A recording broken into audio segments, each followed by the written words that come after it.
So there we go. Art critique time. So today I was thinking, yesterday I did it for payload race Nightfall, and I would go for a weapon to switch things up. But when I was editing the video and whatnot, I realized that I had only done the critique for the first stage of Nightfall. I thought about it, how I would want to go about that. I decided to me makes more sense to do a critique including all 3 stages of Nightfall. Also, the video had some it was corrupted on some part for some reason, I don't know what happened. So I thought I might as well do it like this. The only difference, I'm gonna repeat some stuff from yesterday, but I'm gonna consider all 3 stages of Nightfall. I'm not gonna go into that deep into detail on each one, because we only have so much time. And also can get perhaps too much to handle, I guess. Payload versus PRA, Nightfall, final. The only thing is kind of a pet peeve of mine is that we're gonna have to use the no clip command to access different parts of the map, because if you just enable the timer and win normally after the victory, for some reason instead of going to the next stage we go to a different map. At least that happens with Dust Bowl and other map. I think there is another map, I think Thunder Mountain, and for some reason when I tried that on those maps I don't go to the other stages, but you can for those maps, and I'm hoping all maps including Nightfall at least. We can just use no clip and then the map is in the same file, not the other stages. So that's what we're going to do. Screws a little bit of the author's presentation, that's the thing here. But we can deal with it. So I'm just going to do this. Do I have to enable SV cheats? Yeah, okay. SV cheats 1. I have to do it like this. There we go. Now no clip. Okay. So now I just gotta figure out if the other stages are also on this file. Let me guess if they're gonna be like over here. Whoops, no. Ah, speaking of presentation, oh, maybe they're over there. From the way things are looking, right? Let's see. Yeah, they are on the same file.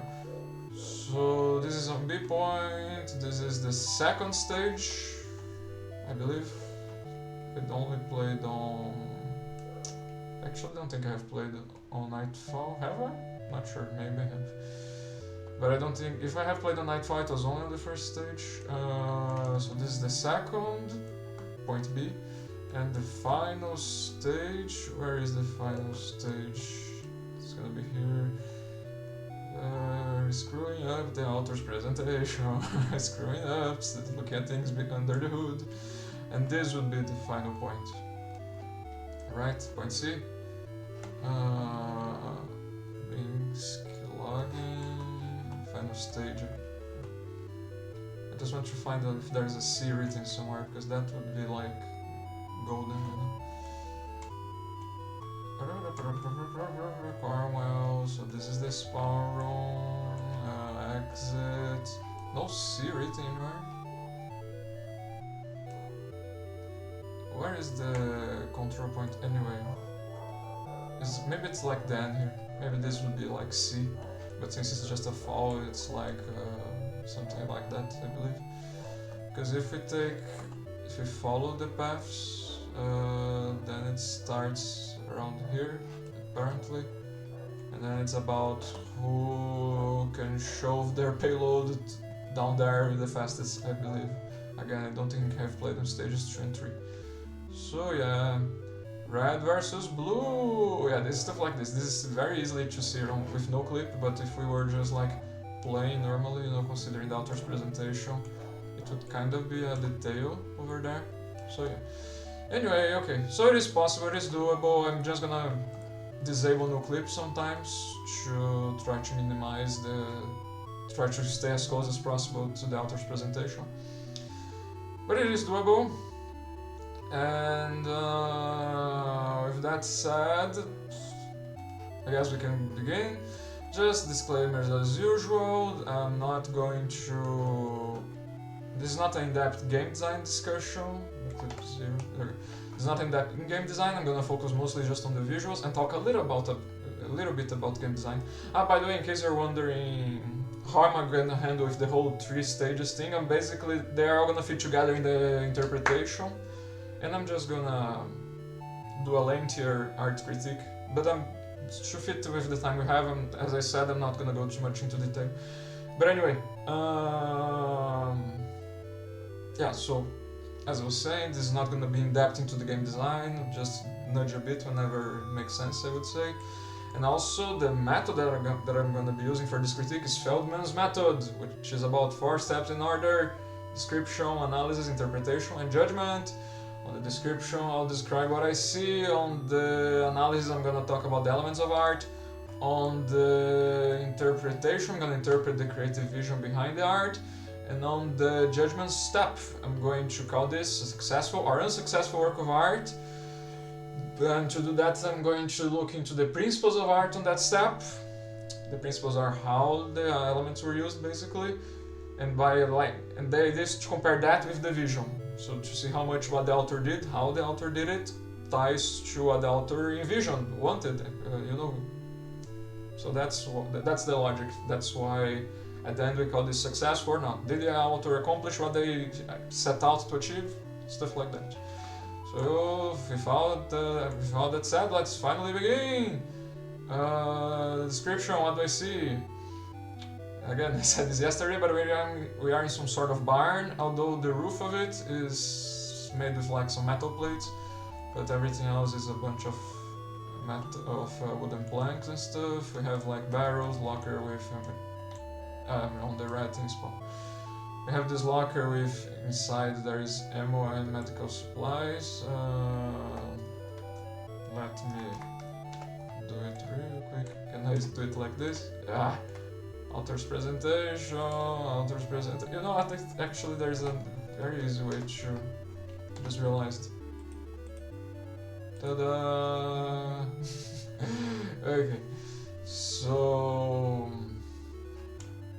finally, ammunition and medical supplies. Now, as the creator intended for you to see it, I guess. Let's say barrels, advertisements on the wall as per usual, open lockers, ladder, staircase, barrels, and a barrel and crates. And we have like some paths that we can get out of. This wooden sign, a bucket. When we get out here, metal plates. So it's nighttime. There's some clouds in the sky. It's rainy. We have these rails, cart rails on the ground. I'm pretty sure these are cart rails because the way it curves, right? A train, I think, wouldn't be able to do this kind of curvature easily. What else? We have like the hologram, the control point, sort of gate. There is a tunnel back there. Rocks here, a bunch of pine cone trees, some industrial wire coils. Pickups. The ground has a lot of grass, vegetation, some yellow flowers. Don't know what these are. Gray gravel coal. There's a lantern here on top of these crates, barrels, what else? There we have some rocks in here. Here we have a pile of planks. A lot of like random stuff, right? For details, some truck tires. I remember that here not only have like this mining cart with ammo box, some crate and a rocket launcher, but in front we have like this stash of gold apparently. It shines like gold, and there is a warning sign here. And later there is a part of it that there is one sign that says a mining facility or gold. There's like a company logo of mine. Well, we have Red Valley Mining, but it was like gold digging or something specifically tied to gold. What else? Here again, some sort of barn. We're inside this sort of wooden structure. More wooden planks being stored. Here's some shelves with some stuff. Again, barrels, lanterns, and some random paraphernalia. We have like some pipe here for something. I don't know, water maybe. Car plates. I forgot the name of this. But some windows on this part. else? And if we move on, we have this part here is made out of concrete blocks, Happy Farmers, another company logo. Here we have the payload itself, some sort of bomb or some sort of cart. Cry some more.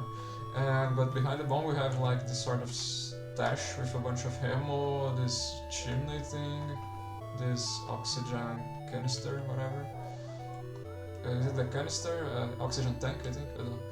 Also, we have some bushes, a slightly different vegetation. We have these things, I don't know what's the purpose of it, but I see it on many things for 2's maps. I believe it's something used for construction work or something? Something in a factory, industry work? I wouldn't know. I also just want to... it's not here. There is like... is it... where is it? Maybe on the other side. There's gonna be another stash of gold. Industries, Victory, Old Geezer, Cornwall, what else? Okay, so here's the middle of the map. We see more of this kind of houses and structures, although some here are made out of wood, like before, you know, but some now you start to see some made with metal plates for the walls, not just the roofs, as we saw. What else? These barrels are bigger. So there's BBQ also. Metal plates, there's a hose there, many like different advertisements and companies logo. There you go. Here's like the other gold stash, a bit of a smaller one, and to me, as I said yesterday, a bit of weirdly placed, but whatever. Trespass will be violated, mop and bucket. There's a door here, what else is there to describe? Numbers, many like details throughout the whole map, right? There's the pickups. Beacon, I wonder if it was on this part, Jimmy claims, that there was a nod to being a gold mining facility specifically. Gold stream, fuel code, the name is about gold, but you know, it apparently is about fuel. I wonder, I'm kind of curious, besides yesterday it was one advertisement specifically that kind of gives it away. Whatever, faucet here. And here it's like on the other side of the map, everything's symmetrical, right? So again we have the control point, the light emanating this symbol or the hologram. There's a big A here on this gate, as I mentioned, the tunnel, and a couple of haystacks here. I think that's it in general for description. And then the payload here, like at this point, the map's symmetrical. I guess I could mention is that there is also there is more blue in here, right? But we're gonna talk about that on the analysis. There's a siren over there, I guess. So now I'm just gonna go inside the blue team spawn to see if there's anything different. Again, it's butchering a bit the author's presentation. But in general, again, locker, barrels, company logos, open lockers, ladder stars, you know, it's symmetrical. So yeah, with that said, that was it for the description of the first stage of Nightfall. Now what I'm going to do, I thought about it, I think the best way for me to do this is describe the second stage and then the third and then move on to the next step of the critique. On the next step, make the analysis of all three of them, because I think that's the best way to unite them on the interpretation step. Because if I do like description analysis and then interpretation of this one, I'm not gonna consider the other ones, and I think everything's gonna fit together if I just do a description of all three, then analysis of all three, and then interpretation of all three, considering everything for all of them. At least that's what I'm going to go with here. Now over there, okay. Here we have some missiles there. Battlement. So now we are on stage 2. I just want to go inside the spawn room. Watch your step, thank you. I guess I'm gonna have to use no clip for it for some reason. Weird. Okay, no trespassing. Here we are. So, okay. So this is stage 2. Let's see if there's anything different. mostly the same, right? I guess we have these different lockers, some towels, a bench, and some other stuff. Scale. Open lockers, a shutter door here. What else? We have this wooden platform, again, a truck tire. Okay, so now we have this, literally a truck here, and that seems to be carrying a bunch of dirt, I guess. What else? Over here are just different angles, right? Different ways to get out. Oh, we have a top secret door here, so that's interesting. And a world map. Things are getting a bit more interesting. Up there, we can it's kind of hard to see what's there, but there's some sort of machine, right? We can kind of see a glimpse of it.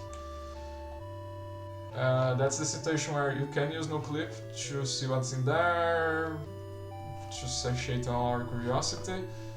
But we will refrain to try to keep our heads as much as possible on the author's presentation here.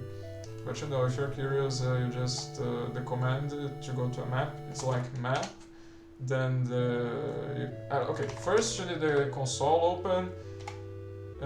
There's tutorials for this, but you open the console, type map, the game mode, the acronym, POR, payload race, then the name of the map. And then inside the map, you just click, just type SVSheets1, and then no clip 1 or 0, and so on. And then you can not only go inside there and fly around the map, and you get to look for your cell phone stuff. What else? Here you have like some trays with some random stuff, fire extinguisher. And here we have some repeating stuff. Again, a control point, the hologram, the metal addition to the rails. And here you have this big B sign instead of an A sign, so you know, that's different, that's interesting. Here again, some sort of bunch of wooden buildings, but also we are closer to the rocks now, and I didn't mention that before, but there is some vegetation on these rocks, like growing on them. I don't know if that's moss. I remember from yesterday, on some specific parts, you can also find that on stage 1, but anyway, good shit that in here is a bit easier. Also, I guess there is like a mining cart symbol here, very interesting, restricted area. There seems to be some sort of mine here. There's even I forgot the name of this. My Portuguese is showing. Stuff, warning, unsafe structure, kick out. So very interesting.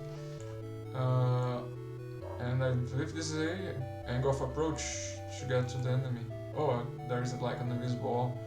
I'm guessing that's what stopped me before. Let's just finish look at this part. Again, some sort of storage room with blocked off by this chain link fence, and again some sort of, I think this is gold again, the way the color and the way it shines. Great, yeah, invisible wall here. Also, there's probably gonna be one here too, but more of those things that I said. I don't know the name or the use of them. What else? This is something a bit different. This seems to be like part of a big pipe used for the construction of one or anything. Oh, a bow's skull over there. Okay. What else? I already mentioned there's another of those wooden platforms. Oh, here we have like missiles inside of this part. There's an exit door there, a bunch of barrels. So okay, that's different and interesting. And there's an invisible wall here. So I'm gonna have to no clip. There we go. And here we have some sort of fluid container. Door behind some fence. Happy Farms. So here is like properly the second stage of Nightfall. After we got out of spawn, we have again this sort of pipes, parts for constructing pipes made of what? Concrete, I would guess. More bushes. We're gonna see a lot of things that's repeating, alright. Another wooden door. Watch your step. We can access this from both sides, from both teams. Oh, so this is a crate of dynamite on top of some wooden planks. And we can go here, more storages, more, what's the name of this? Shelves, stuff. Pipes. We have, again, this sort of rock. A lot of stuff repeating, which I guess makes sense considering this is a stage 2 of Nightfall. So, you know, it would be perhaps public notice, Jenkins man closed. It would perhaps be curious to see like things starting to get way different all of a sudden, you know, maybe if there was some sort of transition, but in any case, and yeah, I believe that's it for, and again, vegetation. I believe that's it for the different stuff from stage 2 here. We see a lot of stuff repeating, more company plumbing supplies, more company logos and advertisements. I'm not gonna repeat everything, and I think I'm curious where is the end of it. Where is the beginning of this routing? Where is the end? So I'm gonna have to no-click.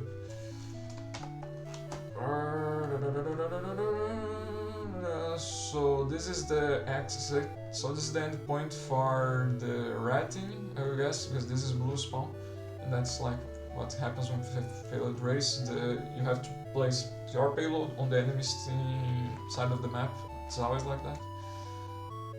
So okay, so this is like the exit. So basically it begins, in other words, over here. Okay, so it begins here, then we gotta take the payload inside his mine, then they cross over here, then you gotta push it up. Okay, that's the important part for you. You gotta push it upward, and then it goes here, and then it goes here, and the final point. Okay, so, and I think I described it well enough, so now let's go for the last stage, and then we're gonna get to the analysis. So is it over here? I believe it is. Yeah, okay. So let's get to the spawn room. Click 0. Is it? Okay, so this is directly the spawn room. So where do we? Okay, here finally. And this is the start of the spawn room. So mostly the same, right? Again, open locker. Although the walls this time are painted like white, and they are made of concrete, so a little bit different from what we have seen before. A blackboard, again a word map, a calendar, bench dumbbells, air ducts, I guess, a camera. What else? Another mop and bucket, the locker again, top secret door, and stuff like that. So again we have the sign with the cart, and the other routes are ways to exit here. Right, okay, this one isn't, but if you go like here, yeah, basically this is another route. And we can also go here, create, guys, another sort of fluid container. Oh, we're in the sewers here, look at that, so that's cool and different and interesting. There is like this pathway to the sewers, although we can't get over there. And what we do, we can get into sewer water, so if you ever wanted that. There is some like very small lake or very giant puddle of sewer water, I guess, in here. Let's get out of that, right? What else? And so this is stage 3 of the map. Again, we see some of these buildings, wooden buildings, for the most part here, right, so far, although on both sides you still see some made out of metal plates. Over there is like an antenna, I would say, and there's some sort of platform here, so that's different. And over there we have Binksy logging and some different kind of antenna up there. And in here we have this sort of fall, which with a bunch of broken stuff down there, I guess, mining carts, the rails, rocks, and incomplete wooden structures, and what appears to be, oh no, yep, yeah, that appears to be some sort of broken or incomplete, oh, I'm gonna have to go clicker. Broken or incomplete structure, you know, something that was being built and either it was being built and they stopped it, or it was built but something happened to it. So yeah, clip 0. Okay, what else? And it's kind of like a not a ski cabin. I'm thinking of something very specific. I don't know, whatever. I don't need to Google it right now. What else? Also, there is like this whole gap, you know. You can see there is like these scarps to the sides of it. There's some very unique geography here, I would say. There's some sort of house, not a house, I don't know what's this for. Maybe the payload comes from there. Maybe, who knows. And what else? And there's the rest of the map. More of the same right now. Another chain link fence, more crates. And we get up here. Keeps the door clear. Trespassing will be violated. Very big shutter door. And this, we have like this route to take the payload down there, right? Warning, unsafe structure. Interesting. And then the rest of the map is symmetrical, right?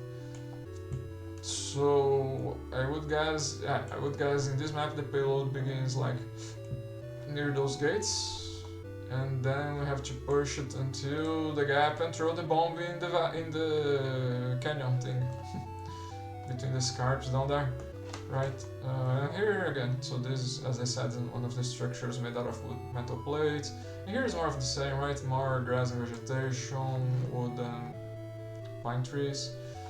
Watch your stuff, and here the map symmetrical and all that stuff. And yeah, and I guess I'll not clip gestures inside. And again, symmetrical to the red team spawn, but with some difference in details, also in color, stuff like that. So okay, in general, a lot of stuff repeating themselves, right? And I might as well. 0. And in here, on the third stage specifically, on that specific spot over there, we can see a billboard saying red versus blue. Okay, I think that's it for the description. So, description of outer stages, a lot of I only try to describe what's different between them, and you know, I avoided repeating myself without necessity over there. So now let's move on to the analysis. So for the analysis, I'm gonna be considering 8 elements of art: points, lines, shapes, forms, space, texture, color, and value. And I can begin with whichever, but I think I prefer to go with points. So for points, there's just like a conundrum that stuff like, for example, here on the ground, there's kind of some white points here, right? But at the same time, another way to describe this is basically splatters of paint, which would tie to the element of texture. So, which is not always the case. Sometimes you are gonna see points that do not like, at least to me, do not make, I don't see as texture whatsoever. So yeah, there's like the conundrum. I've never seen a proper solution, but the way I go is I just consider this as texture, and so I talk about this for textures. Because it's like, if I was gonna say this for points, I'm going to say, oh, there's some white points here, and there's some white points here. If I analyze this as texture, I'm going to say there are some white paint splattered here, you know. Slight differences maybe, but we have to choose something. So okay, so that's what I'm going to do. I'm going to talk about this for textures, and what else? And there's the question of, can't you do it for both? Yeah, I don't know if you can. But I will be trying to separate elements to say that they are different elements, at least for this critique. So what else? Anything else for points? Stuff like this. This I would... Similar logic. Where is it? Yesterday I had seen something that looks kind of like some points. This thing, I don't think it looks too much like points, and in either case I think to me they are better described as some sort of small concavity, very slightly concave texture. Where is it? Maybe like this stuff. But again, this time we could describe either as some sort of slightly bent or slightly damaged texture on the wood, or else we could say that this is like the element of space, which is that there's some tight gap. I would choose to describe this as texture, personally. But yeah. But all of that said, I think the important part is, let's see if there is something that doesn't, that at some point that it's not like confusing, that's not something that maybe look, it's kind of a texture, you know. Stuff like here on the ground, is there like a bunch of points here, basically? I believe in this case, again, it's more about texture. I would call this a rough texture, dirty texture, you know, some sort of sand-like texture. Which, for example, here on the rock, I would say we also have some sort of rough texture, but I think it's, in this case it's harder to call these points. But yeah. What else?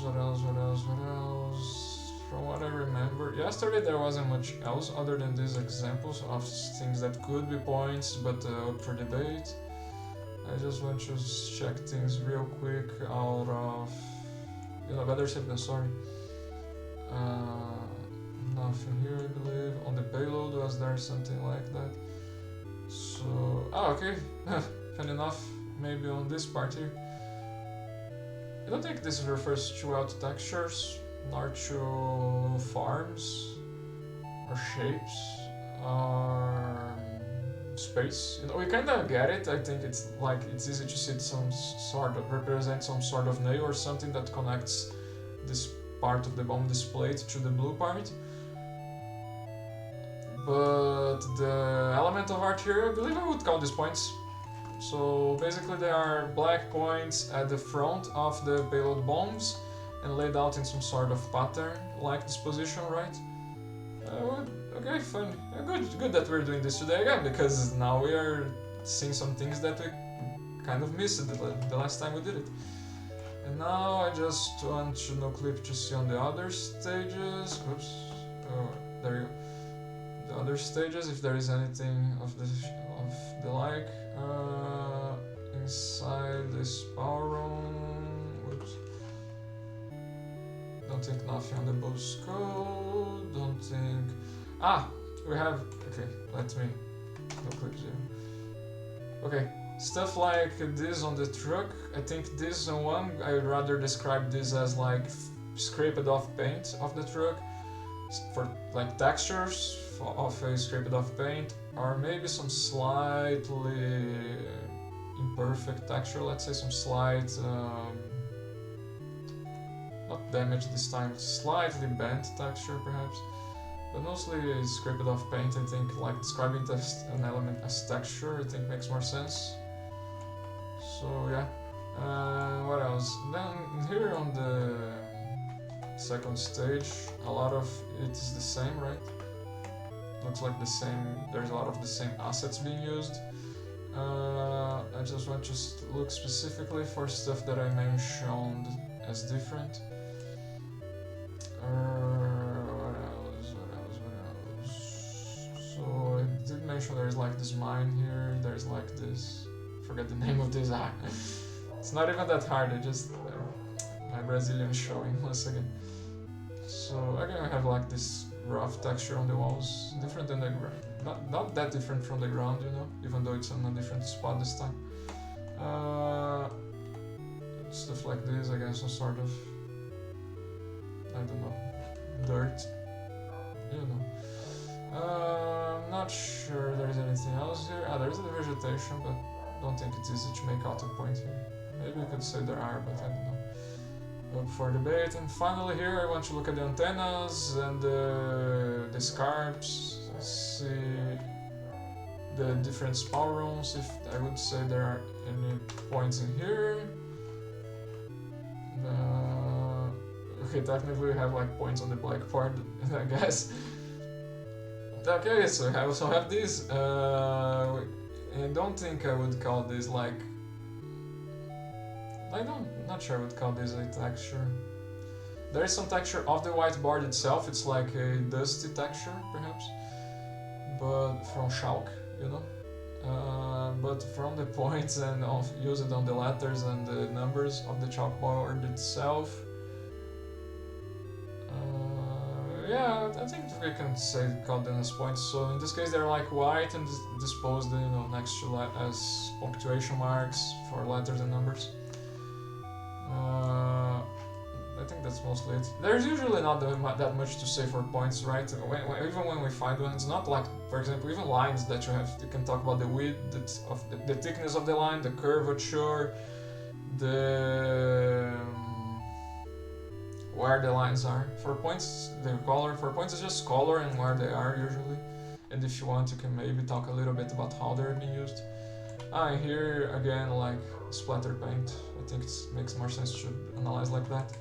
So I have this platform over there, these endpoints. I think I haven't gone here before also, but not much else to see, right? Just again some rough stuff on the ground, let's say, and textures. So over there we're kind of far, and I don't think there is any points easily seen here.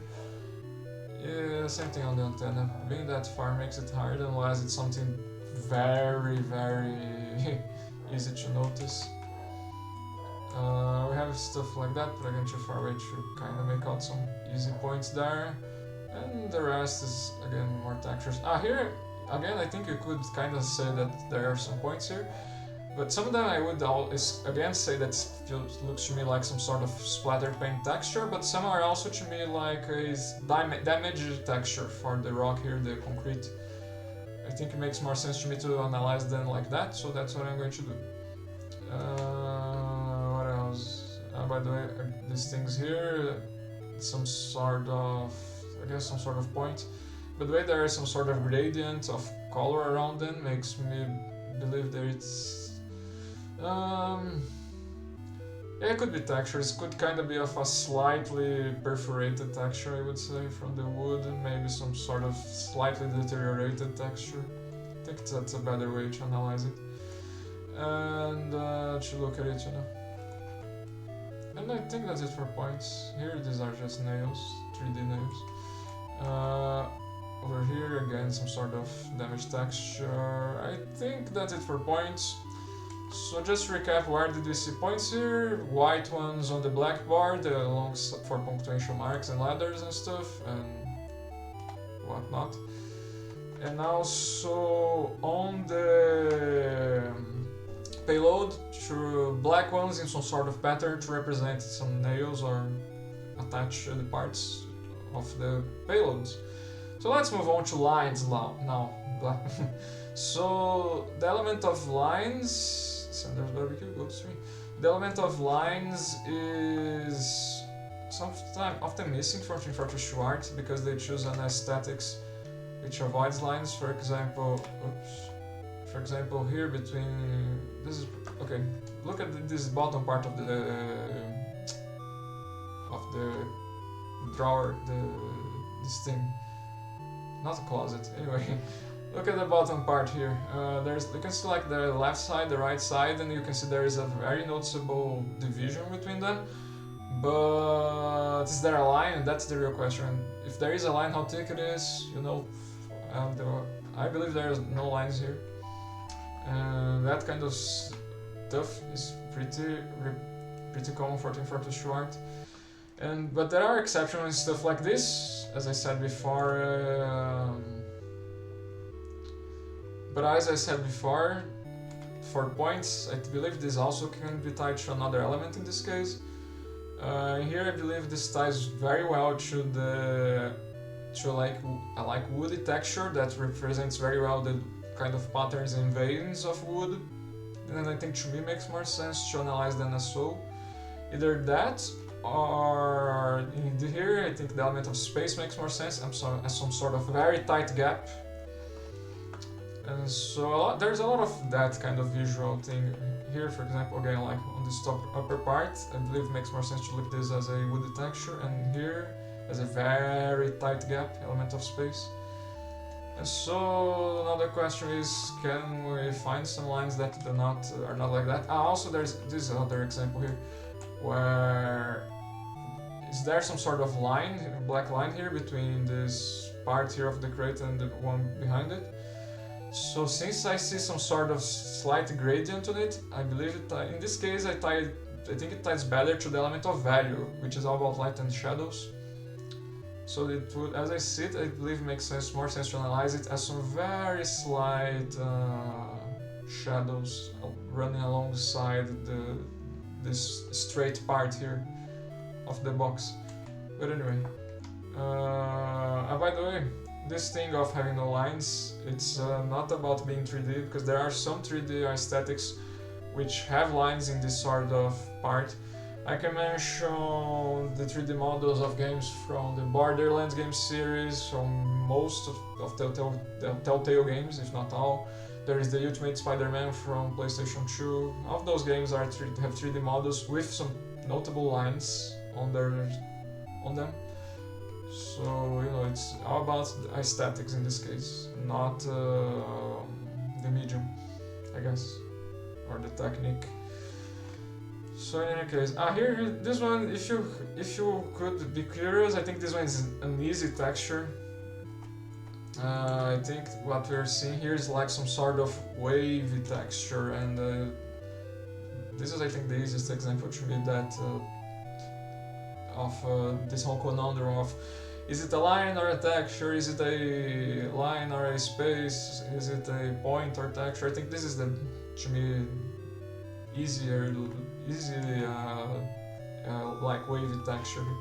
But anyway, let's look for lines. Here we could maybe call these lines, but they are so thick that I think it's better to look at them as shapes. So, and where do we draw the line on this? I usually follow intuition because I haven't found any sort of I don't know, documents saying something like that, so I try to follow intuition for how thick a line needs to be considered a shape. And what else? I don't know, I still have yet to find someone with a logic argument for it. Also, this is another thing that we could look at it and say like, this look kind of like lines, right? But again, I believe this time this is more of a texture element, or at least to me it makes more sense to analyze it as so. I would call this a kind of like cement-like texture, or maybe slightly degraded texture. I'm not sure I would call it space this time, because I don't think there is any space, but yeah, as I said, maybe you could call it a fractured texture. I think that could also go.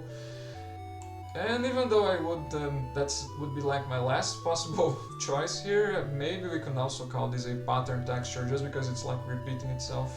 But I usually prefer that for textures that are like, the pattern is very small and close to each other, you know, think like checkered patterns or something for a t-shirt or whatever. So yeah, what else? Here I think it's kind of harder to consider these lines, but I would consider these textures again. This is like a slightly bulged texture, maybe we could say it, or it's like a slightly elevated texture, or slightly concave texture, depends on how you look at it.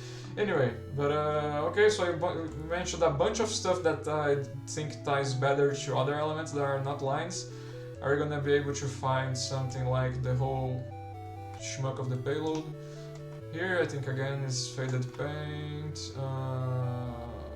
There's also these points here, similar to these parts. I didn't mention these ones, but I think it's mostly the same stuff, kind of. Also black points in a pattern on the bone. Anyway, for lines. Again, this gaps I think is easy element of space. Here it's forms. I think if you ever are curious about this part here.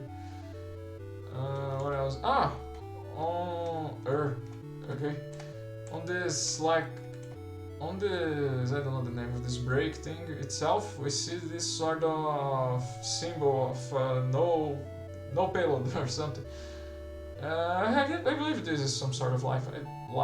I don't think it was carved in here. I think it was drawn. Let's say it looks to me visually like that. If it was carved, it would be a texture. I think it would make more sense.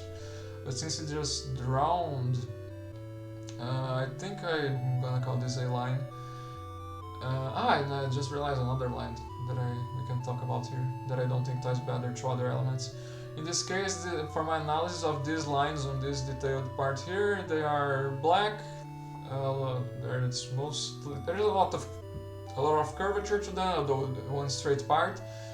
And most importantly, I would say the thickness is pretty much regular throughout. And I already mentioned black, and it's on this like breaking part of the payload, you know, parts that prevent it from rolling back. And I just realized the other lines that I don't think tie well to other elements here is like looking at the payloads behind stuff, you know, there's like this outline, blue and red outline. Those are another examples of line that I think don't tie better to other elements. So I'm gonna analyze these as lines again, much like I did for the other ones. These ones are like blue and red. By the way, there is the element of color, but I think I like to talk about colors for points and lines because often it's easy to miss those when we're looking at the broader stuff for color. But technically, I could also, and you could also just not talk about this and mention it later in the element of color, I guess. But anyway, but more importantly, perhaps, again, I see some regular in the thickness of them. No, like parts way thicker or way thinner. In general, it's not perfect, but in general, I think it's pretty regular-ish, their thickness. There are curvature, there is straightness, there are edges, there's like a bunch of variety in all those kinds of lines. And I already mentioned the color, and they're basically on the payloads. You know, they are following the outlines of the payloads, the shapes of the payloads. So yeah, that's it for my analysis on these lines. And again, let's just do a quick visit on the other stages of Nightfall to see if we can find something new. I'm gonna be floating around until I see something that warrants me taking out the no clip to see the presentation. Here I guess is another. Okay. We're looking for lines, but I guess we have found some other points here that I was missing. This time a bunch of yellow ones laid around in this kind of world map, and there's like a bunch of ones concentrated in Europe and North America, if this is a world map, but just a lot of them spread down around. And so yeah. But we were looking for lines, so let's see. Again, we see also these things that I think tie better either to space or textures. Whoops. So let's see here. Again, textures on the rock, by the way, I think we communicated better. Even if, like down here, if you're closer to the author's presentation. I think it's a sort of a sedimentary rock texture, the way sediments kind of get layered over the years and when a rock's being formed through sedimentation. Geography, geology, I guess even. We're here, not much new, not much that's new, more rocks. More of the same. We have like this fluid container, but I don't think I see much. There's this kind of line in the middle of it, but I think it's... Okay, this is interesting. Is this a line or... No, I don't think it's a line. I think it's better described as either form or texture here. It's kind of a very slight edged texture, I would say. It's like a very slight edge on the part of it. I think that's what makes more sense to me as an analysis. And so... also there's stuff like this, I guess, around this arrow sign. What do they call these lines, or do I see it better analyzed through some other element? I guess I would see they're so thick that I don't know now if this is thick enough.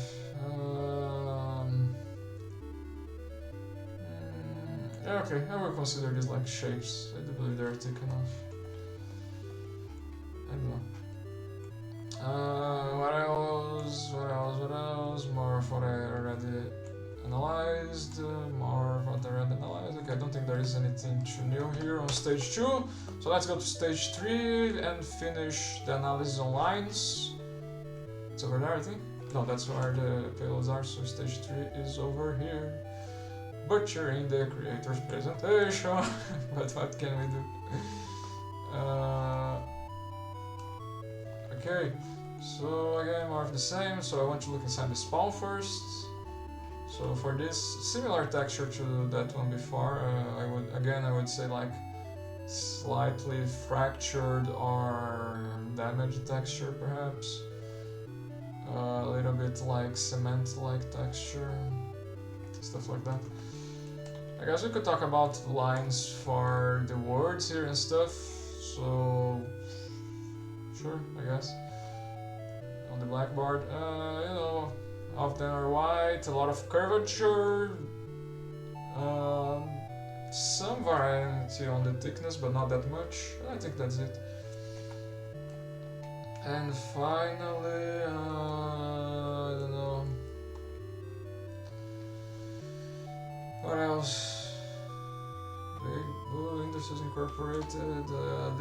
These letters are big. I think it's better to consider them as shapes. But these ones down here, maybe we could consider them as lines. Again, white, regular thickness. That seems to be a thing, right? And then there is a bunch of variety. There is a lot of curvature, but there is also straightness. Yeah. And finally, stuff like the gap, the scarps. So since we're far from the antenna, it's gonna be easier just to just look at their shape, its shapes and forms. Let's show its lines. And on the billboard there, again a bit too far away to see more. And I think the rest is more of the same, right? Yeah, okay. So that's it for lines. So now let's do the analysis on the shapes. So if you're curious, shapes and forms for elements of art, the main difference is that shapes are always two-dimensional and forms are always three-dimensional. So that's what we're going to be looking at here, two-dimensional stuff. So for example, these barrels, it has a kind of, looking at the design, it has a rectangular shape. Looking at this, a rectangular shape. It has a, I'm gonna already say it, it's a cylindrical form, but through this angle, a rectangular shape. As we jump on top of it, so through this angle, because this is 3D, we can get different shapes through different angles, and a circular shape here.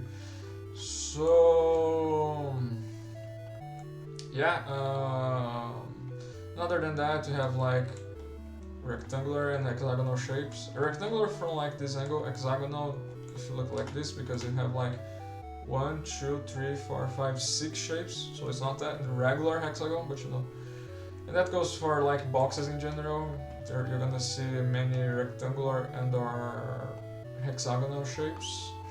For barrels, similar logic, like from this angle, rectangle, there's the circle, of course, but also for angles like this one, it has a what you can call a oblong shape, which is kind of like a rectangle with smoothed out edges. So this is an oblong shape for barrels. And other than that, what else? Let's see, we have a narrow shape here, I suppose. Then when we get outside of the map, we have all these buildings with tilted roofs. That makes for a trapezoidal shape. We have like this triangular and is it a trapezoidal shape also? I don't remember the name of the shape for this one. I mean, I remember the name for the form of it. I don't know, maybe it is a trapezoidal also, but anyway. For here, more... This is not a perfect rectangle, right? It's kind of a fat T, let's say. But yeah, it's a bit... That's kind of the idea. A fat T shape, let's say. The rocks, don't know if I already mentioned, but they have like some unique shapes, hard to just describe with something geometrical. But I would say that their shapes are also pretty concentrated. We don't see like protrusions or things spreading out from it. What else? I already mentioned the shapes for the wooden planks, didn't I? Well, they are close to hexagonal or rectangular shapes, although sometimes square, although with many imperfections, right? So they're kind of unique in shapes also. The mining cart, for example, has unique shapes, speaking of that, with the way it connects the bottom part with the top one, you know. A lot of like straightness on sides of it, but not always. What else? More stuff that I already mentioned. Many unique shapes for like okay, not that unique. Again, rectangular, square, hexagonal shapes for this stuff. The lanterns have their very unique shapes. What else? The car plates. Again, it's not a plate. I forgot the name of this. Whatever. If we go to the payload itself, the payload is another thing with unique shapes of its own. It has like some amount of curvature on the top part and then some like straighter parts beneath, but not perfectly by far, and a lot of details on the back part that changes the shapes, you know, a lot of uniqueness there. This thing, again, kind of rectangular or hexagonal like shapes, but with some differences. We have also stuff like the pine trees. The pine trees have a very noticeable cone-like shape, it has a triangular-like shape, you know, because of the... Perhaps it's not even fair to call it triangular-like. It is... It's the shape of a pine tree. I think it's the best way to describe it. You know, there's the base, the thin base at the bottom, and then we got the sort of layers of, in this case, leaves, and that translates to shapes, and then a pointy end at the top. So there's that for their shapes. Barrels. Okay, so this is an interesting barrel with where it's easier to see the circular shape, you know, for the author's presentation. Because stuff like this barrel for the presentation is usually hard to see the circular shape. So we're gonna usually see rectangular shapes or oblong shapes depending on the angle. But this barrel is an exception. And anything else, there is like stuff like the pickups with their unique shapes as well. Although the small one, again, rectangular and hexagonal ones. And the medium health pack is there's a decent amount of curvature to it. It's like a pie thing, and I don't know. Yeah. Stacks with again some. Although these ones have smoothed out edges against something rectangular and/or hexagonal depending on the angle. And I don't know, I think that's mostly it. And the rails, the cart rails themselves have a bunch of rectangles, you know, and also has this very thin and long shape to them. Okay, what else? I don't know. I also didn't mention it before, anything for the chain links, and when it comes to lines and points. I guess we can say the fences, they have like this mashed up shape, you know, of many joined up parts. I think they're thick enough for me to call them shapes, not lines, so that's it. The bushes also have some unique shapes. These are shapes with many like intricate details to them. You know, if you look at it, has many like points, very, very small indentations, and yeah. I guess the light bulb has a shape of a decent amount of curvature. I don't know if there's anything else to say for shapes right here, right now. I already mentioned trapezoidal shapes from the buildings. That still goes on here, even look at it through these angles here. So now let's go for stage 2 and 3 to see if there is anything different there. Let's see. Here we are on stage 2, so we have like the truck. The truck again, another thing with many unique shapes, you know. because the front part of it has all different details, not easy to just talk to describe it as something geometrical. It how do you say it? I don't know. I would say there is like no, I was going to say there's some lack of edges, but there are some for the shapes depending on the angle. Yeah, so there is edges, there's some edges, there's some curvature, there's some straightness. Very unique shape here. Set of shapes. What else? I'm gonna have to no clip to continue doing this. Okay. The bow's skull has, you know, shapes of a bow, of a skull. I think that's the best way to describe it. The horns of it are very thin and protruding from the main part of the head, and the rest is like there is some degree of curvedness and some degree of straightness. Hard to see edges in general. But yeah, here on the middle part, what else? For the fluid tank, something kind of rectangular. Again, for the other, it's either rectangular mostly or oblong for their shapes. For these pipes, I think similar. Here's like an oblong shape, although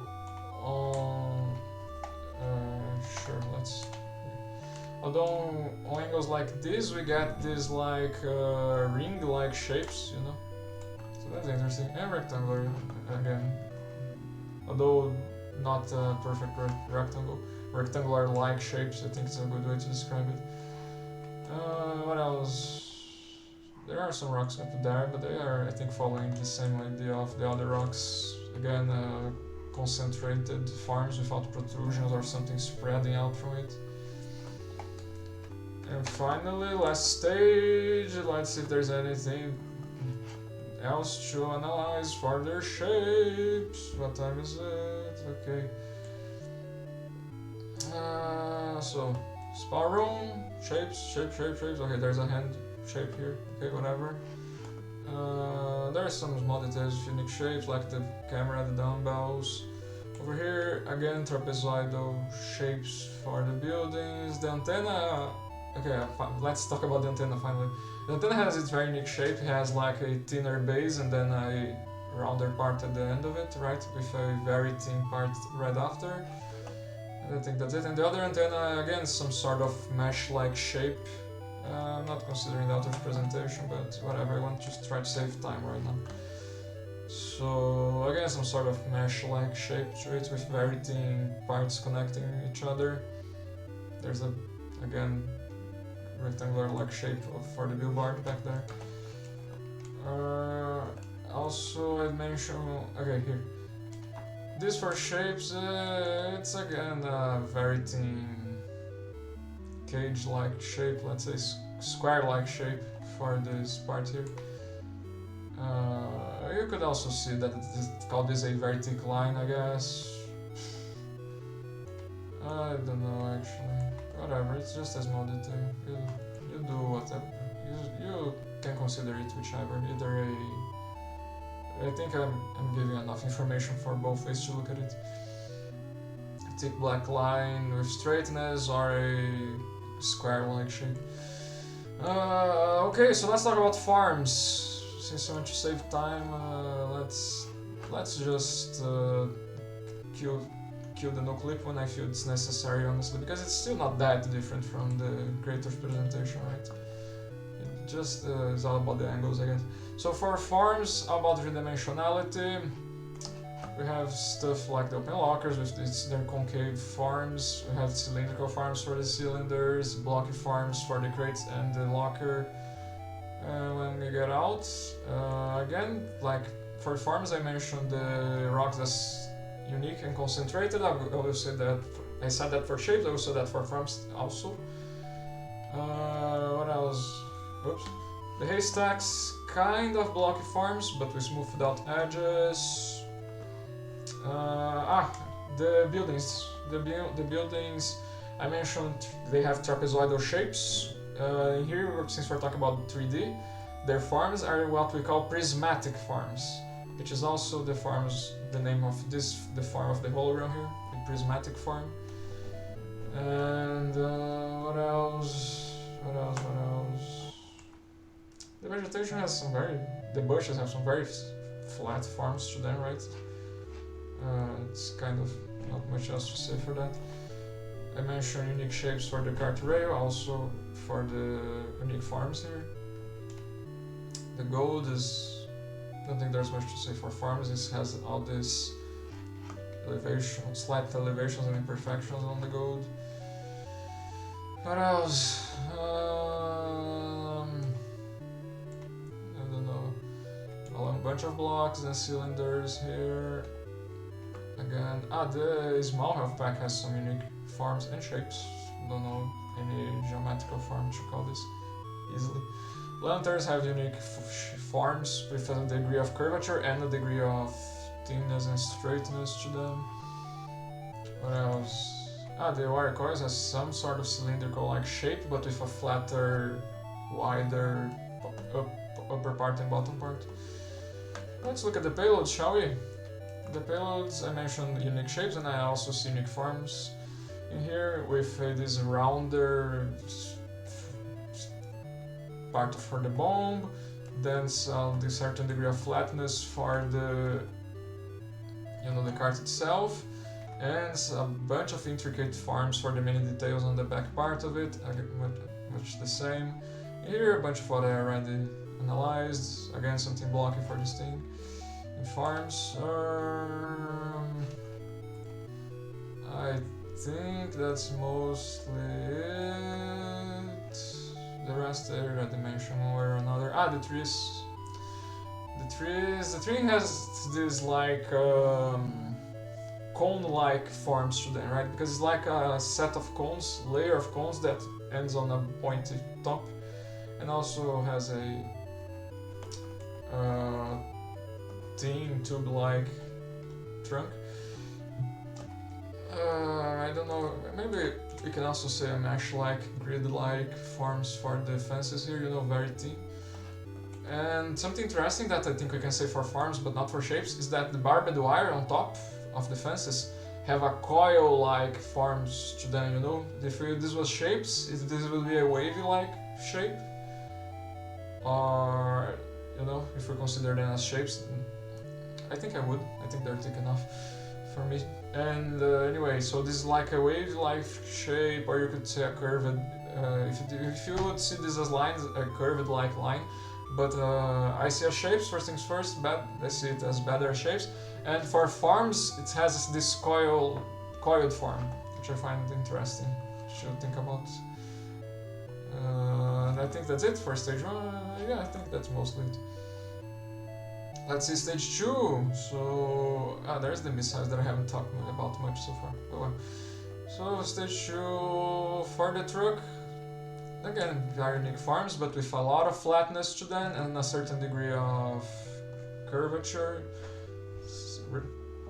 Parts, there is smoothness and edged parts, so not that much of a hard pattern there. I don't even remember where the missile is, honestly. It was just like in one part of it, I don't know. The bow skull has also, it's like a unique element with unique forms. Can I remember where the missile was? The missile war. Missiles, where are you? Missile. Here you are. So, okay, but at least let's do this for the presentation. Okay. Yeah, it's a very specific part. I didn't talk about this for shapes. Might as well real quick. This would be like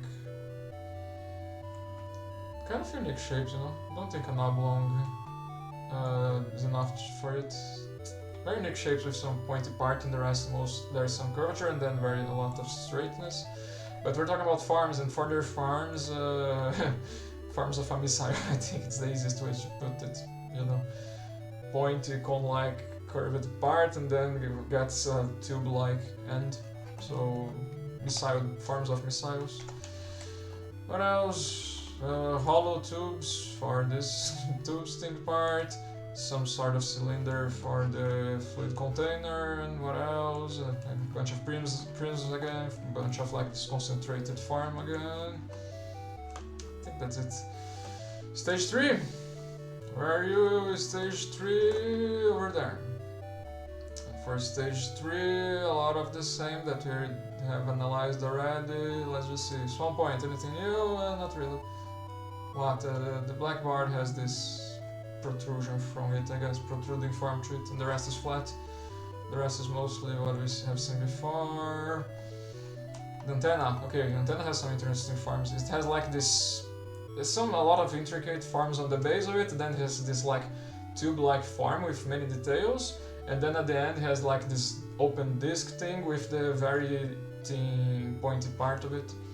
That other antenna, again something like a mesh-like with many thin wire things intertwined. The billboard at the very end looks flat, and that's it. And the rest I think is just repeating from stuff that we have already seen before. There's water here. I didn't mention the water before, nor the sewers. For the sewers there's not much to talk about. It's like a bunch of straight thin lines for the bars here, I guess, and some curvature for the arc for their shapes. For the farms, it's again the very tiny tubes, thin tubes, whatever. For the water, I think it's gonna be... Not sure if it's easy to describe the forms and shapes of the water here. It's like a puddle, you know. It's like a lake in shapes and in forms, I guess. It's gonna be something more interesting to talk about it for textures later. So let's go back to stage 1 and talk about space. Space! So space, usually there's not that much to talk about for Team Fortress 2. It's like, here we have like some moderate use of space, you know, because stuff like this very small gap between the wall and the barrels are like a tight use of space. Here's like moderate, I would say. When we exit, we are in some sort of open space and the sky is vast. We're basically outdoors and that's it. And then that kind of pattern repeats itself, let's say. So indoors we got some, I would call moderate space here. Sometimes I call it abundant. I'm gonna call it moderate this time, honestly. Even though those ideas might be a bit different from each other, but whatever. I call it abundant because I consider it visually, again, like if this is a very tight use of space, you know, in comparison you could say like standing here is somewhat abundant, but for this critique I'm just gonna call this moderate and whatever. So moderate use of space indoors, and then outside it's like more open, the sky is vast, and again on many details you see like tightness, some very tightness between the surface of the barrel and the wall, some tightness there, some very tightness. So what else? Here again, tightness between the planks and the barrels, you know, that's usually this stuff here. In here, a bit more moderate. Naturally I'm kind of broad stroking things, some parts have more space than others, but you know. And I just want to look at the vegetation stuff, if we can say something about it. And over here, it's not that open, I would say, because there's like the fence, the gate, and the geography around it starts to make it a bit more closed, but I still consider this a moderate use of space behind the gate here. And so that's it for stage 1. Stage 2, what about you? So what I think things are in general gonna repeat themselves. Okay, so we're in writing spawn. Yeah, I want to go, okay, whatever. So again, somewhat open. Inside the spawn, again, some moderate use with tightness between many details. Like the smaller objects, I would say. Here, even on this tunnel, it's kind of moderate, you know. That's because it allows for multiple players, I guess. I don't know, game design, I guess. What else? Here again, more open. The sky is still vast. We're outdoors, basically. And I think that's it. Moderate indoors. And here, yeah, I don't see like many exceptions. Even you could say like stuff like this is perhaps a bit tighter in space, but since I'm considering stuff like this gap something tight, I'm gonna consider this a moderate use of space visually, right? gameplay wise. We can't even get inside this tiny gap. We can't put our hands there or something. But we can. But yeah, in any case. Anything else here? I think not. Because I can talk about stuff like the space in the hollow tubes thing. This is like. It's not exactly tight, but not exactly as I have been calling moderate, like, right?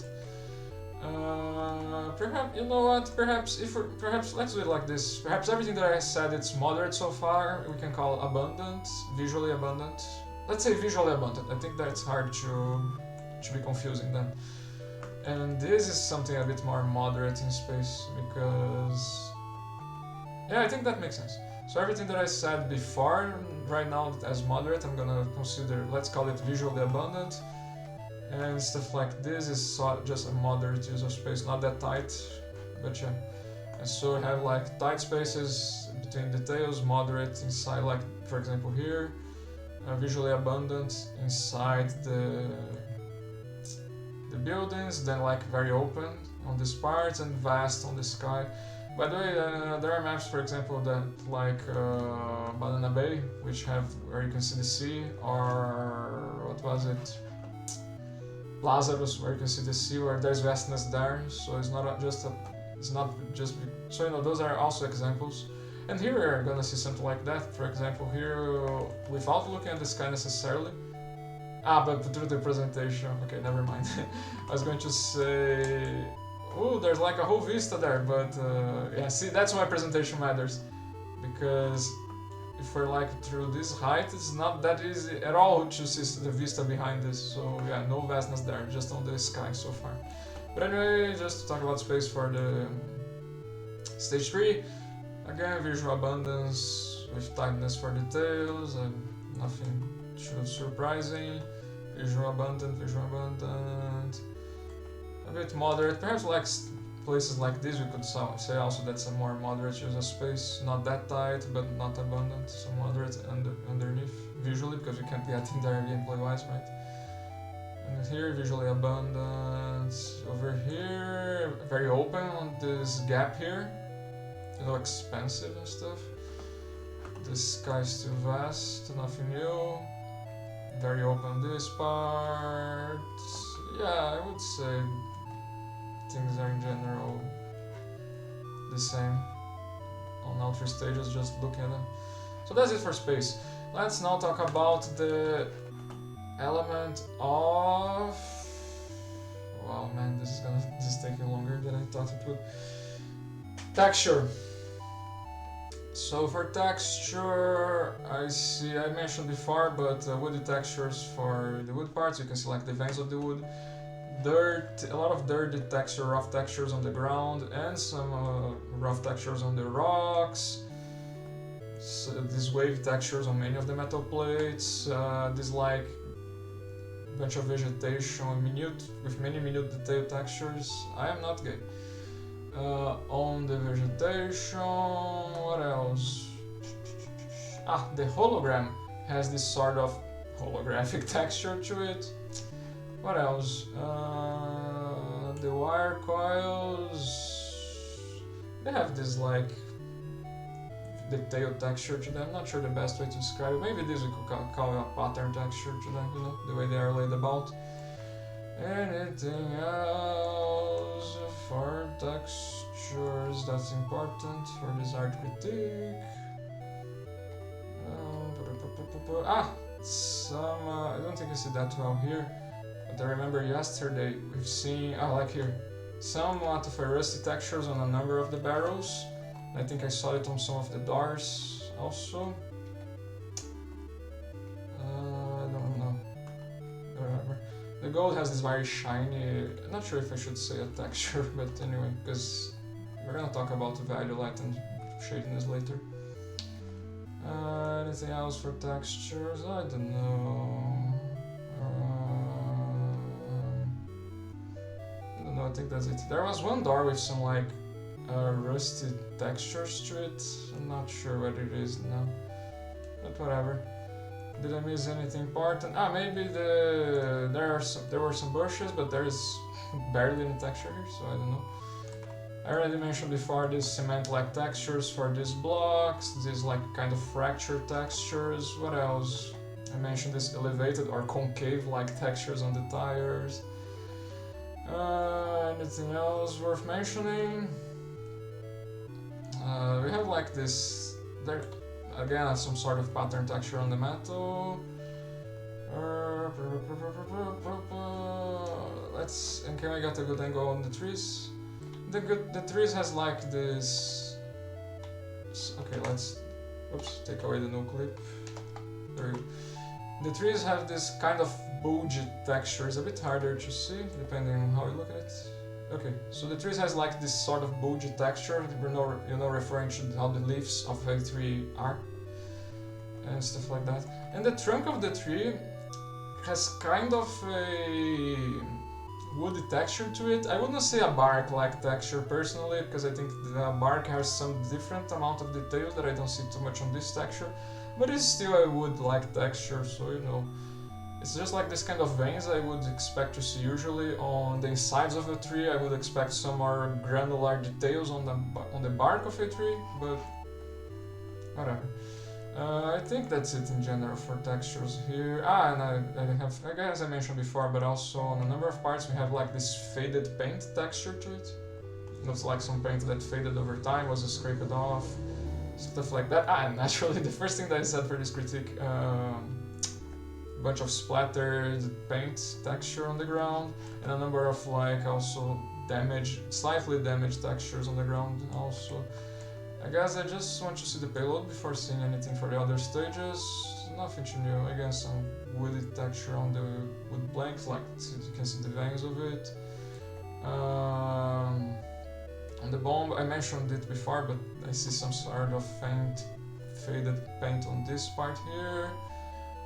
This part has somewhat of a metallic texture, the very front of it, and I don't know, but that's mostly it. And I guess there's somewhat of a translucent texture on the light on top of the payload. The rest, I think, is just repeat something. Is in general repetitions from what I just said. Now let's see stage 2. For me and you. So let's look at the differences, right? So first, the truck. Nothing too much different, honestly. We have like this, you can say, pattern texture on the tires, or this texture from this number of concavities. Again, like scraped off, faded texture, or some parts look a little bit bent, to me, texture-wise. A bit of some dirty textures on this part, and on the dirt itself, it's like this very granulated texture. What else? I was thinking of the gold. I don't know if I would say anything for the gold in terms of texture. The Bosco, nothing too pronounced texture-wise as I see it. What else? There's the missiles. Am I gonna look for the missiles? I don't know. Yeah, there we are. Okay. The missiles, I don't see that much texture working there. I see a lot of light being reflected, but not much texture. So let's move on.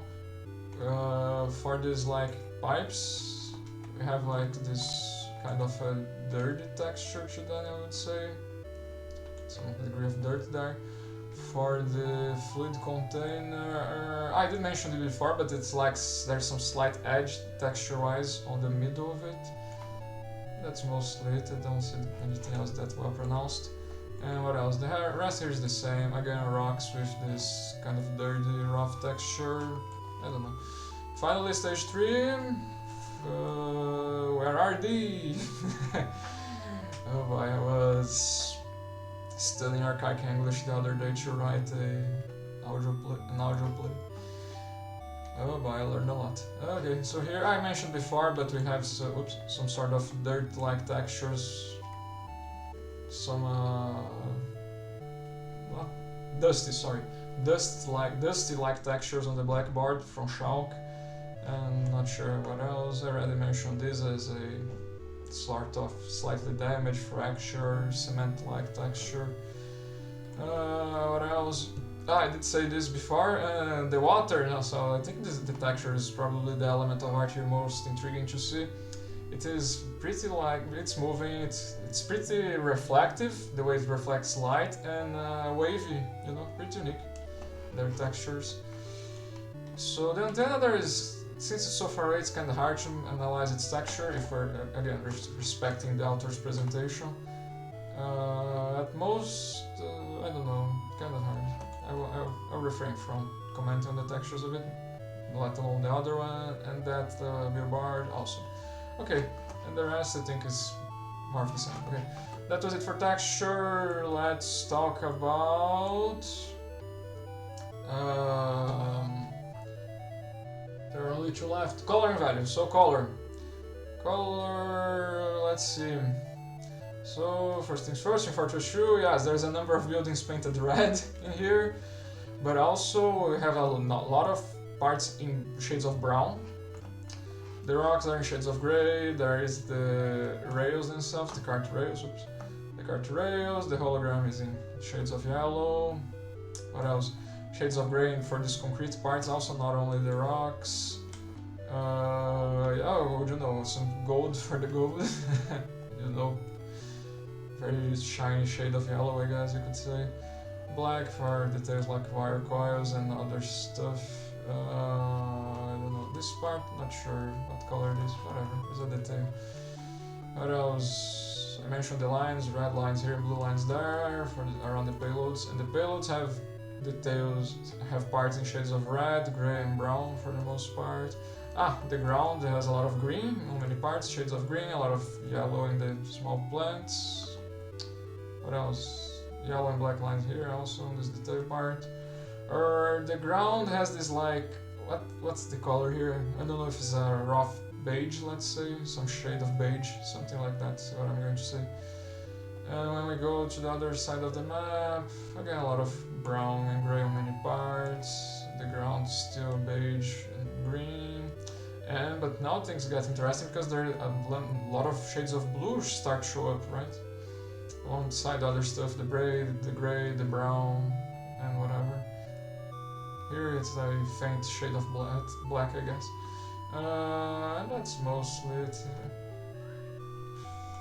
One thing I just remembered for texture, just real quick, a number of these roofs has this like rusty texture. So rusty on the roofs, and also on the door that I didn't find. And there was something else that I described this rusting texture. Do I remember what it was? Was it? It wasn't the payload. I don't know. Yeah, but you might remember, or if you're watching on YouTube, you can just rewind the video. But anyway, yeah. But for colors, yeah, that's it. I think for the most part. Let's see on stage 2. I think in stage 2 there wasn't that much new stuff. Also there's green on the pine woods, you know. I guess the truck is yellow, okay. What else?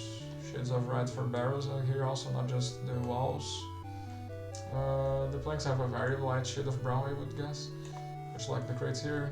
White for the thing, the bow skull.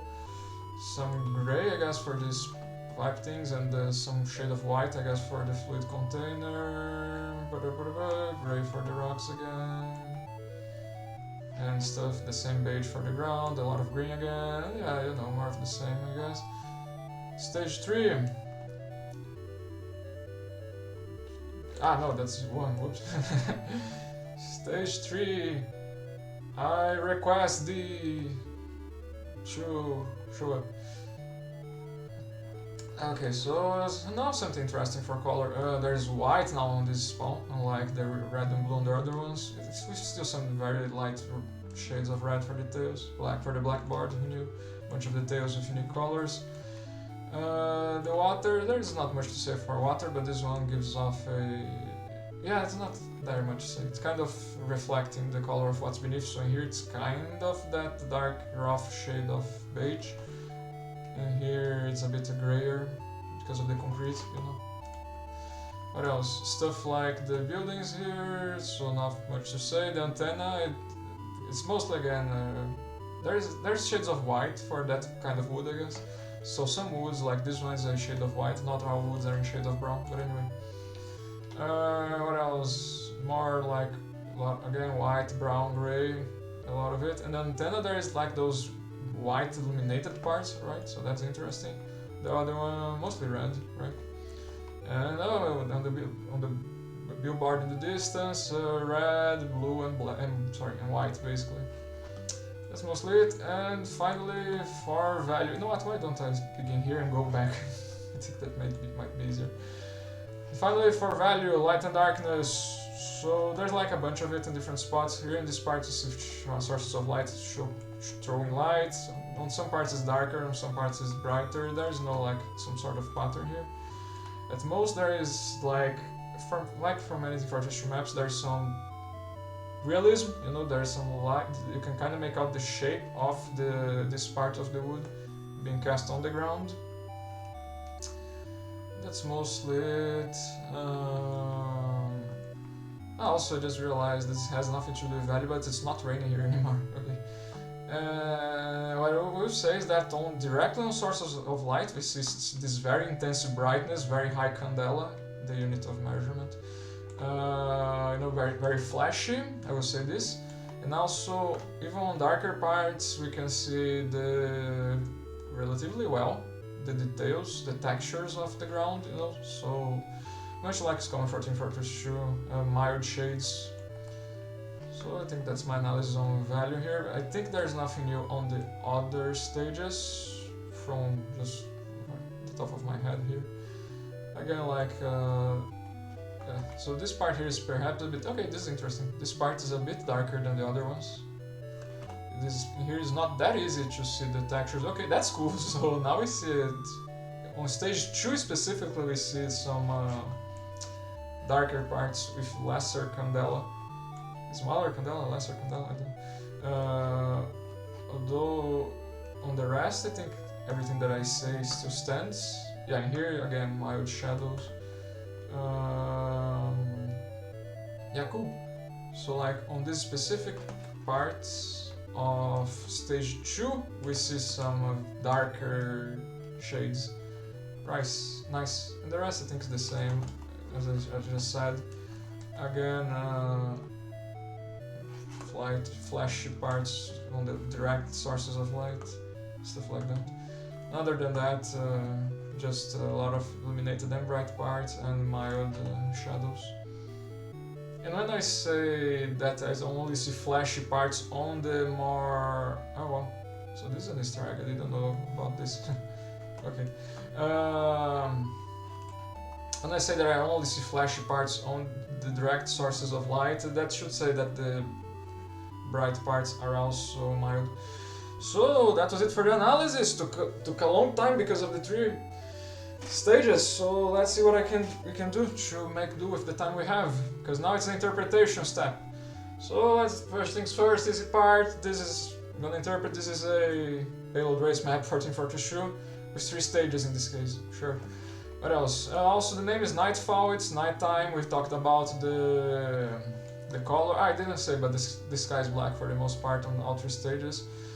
And there are like some cloud-like textures, you know, this ephemeral, let's say, texture to them.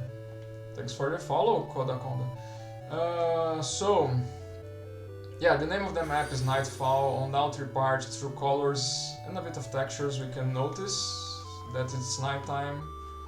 Although on stage 2 and 3 it's not raining.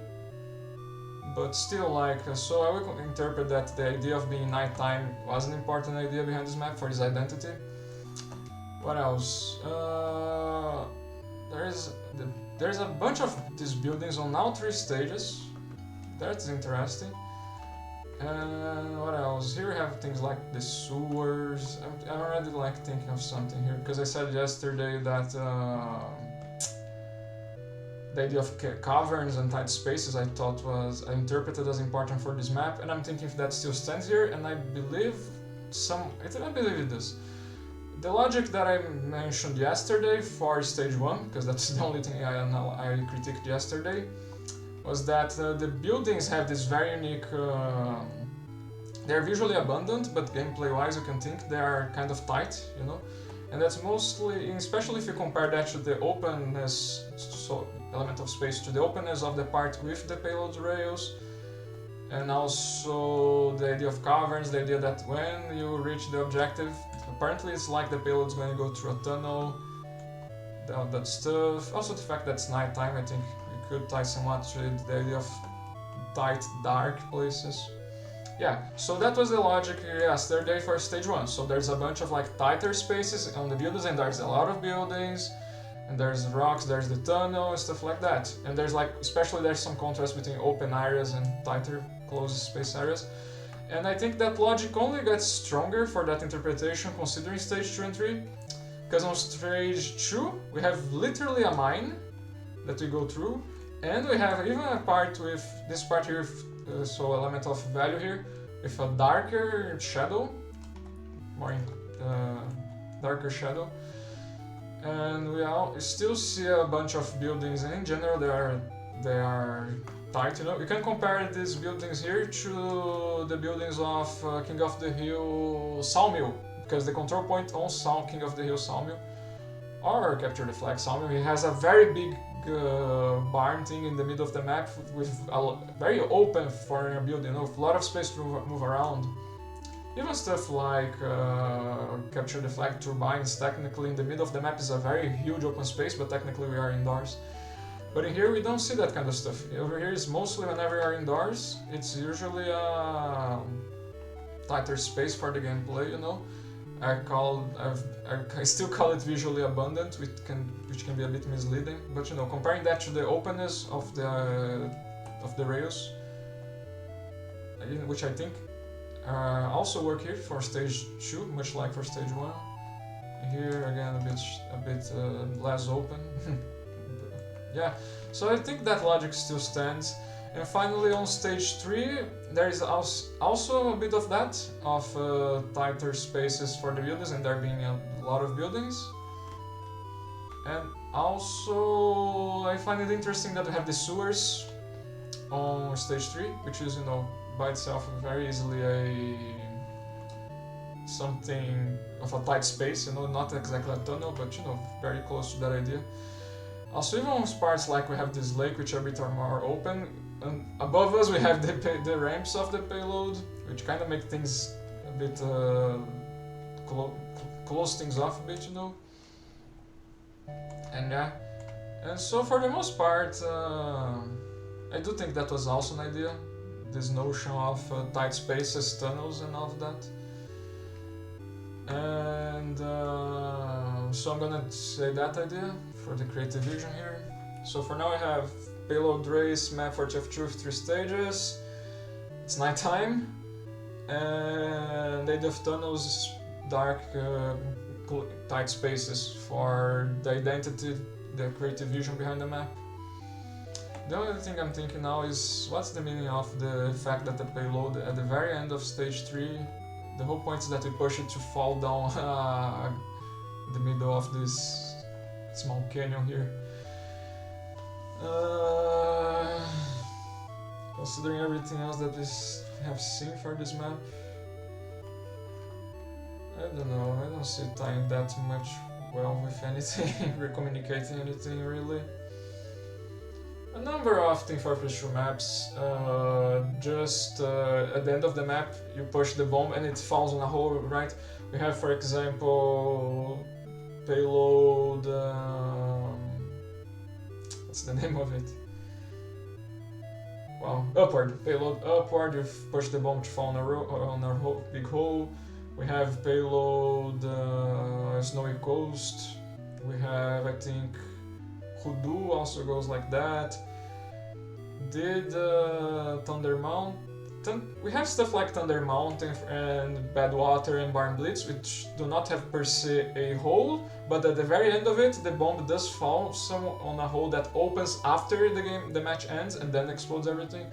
So you know, the idea of shoving a bomb down a hole, I think it's pretty common for Team Fortress 2. So I will consider this end part here, where the bomb is pushed through a hole, included in the idea of a Team Fortress 2 payload race map.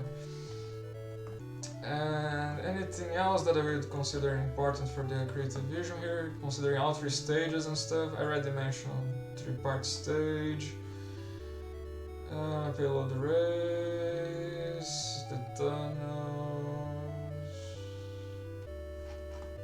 Yeah, I don't know. At most, I would considering all the vegetation. Okay, I would add a fourth idea for the creative vision. I would consider the idea that we were supposed to be somewhere outdoors, near some sort of forest. Considering what I said for like the amount of pine cones we have, and we have them on all maps, and all maps have like this vegetation on the ground. All of that I believe was also important for the identity of this map, for the creative vision, you know. Because we could be in a desert, we could be in a beach, we could be in the mountains, you know, where there's no... So I will say that some sort of temperate forest was a part of the creative vision.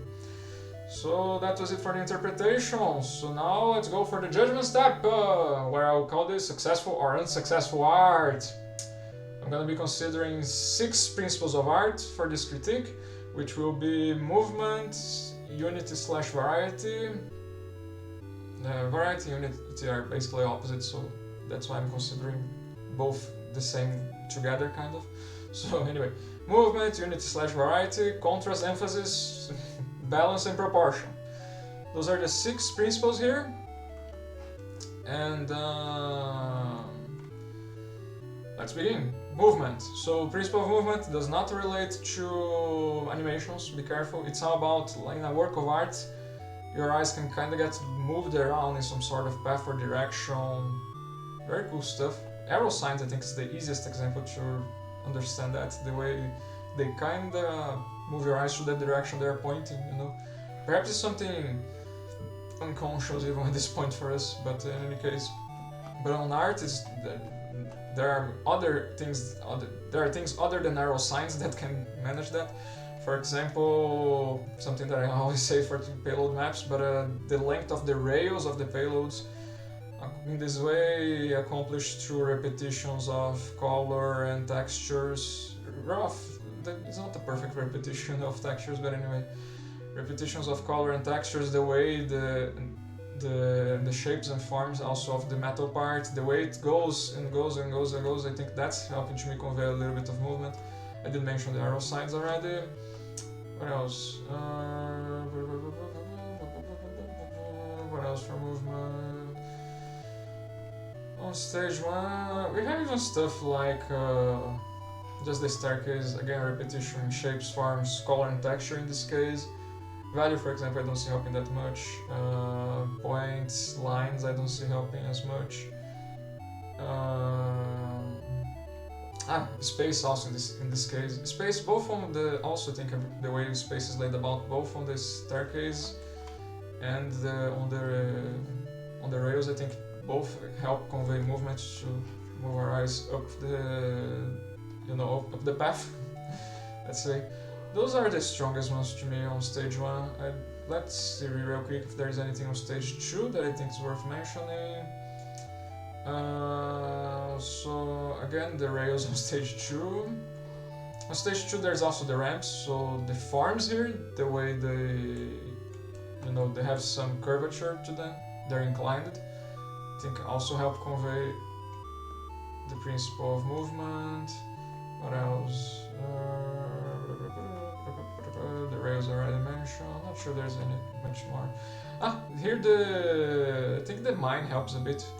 If the way, so through shapes, forms and space, I think is very cool, because we have like this very concrete wall, let's say, for the forms, and then we have this tight space that I think that helps me. The way it's visually laid about, I think, kind of directs my eyes to go inside it. You know, it's not the only tight space on the map. We have even stuff like this, but I think the mines do it in a more noticeable way to my eyes. And I just want to see that for stage 3. I already have something in mind. I just want to check it out again. This ramp also has a bit of it. Again, shapes and forms and repetition, texture and color. Continuity on those things. The way this ramp is designed really makes me try to climb it with my eyes. Again, the ramps, although this time is a downward slope thing.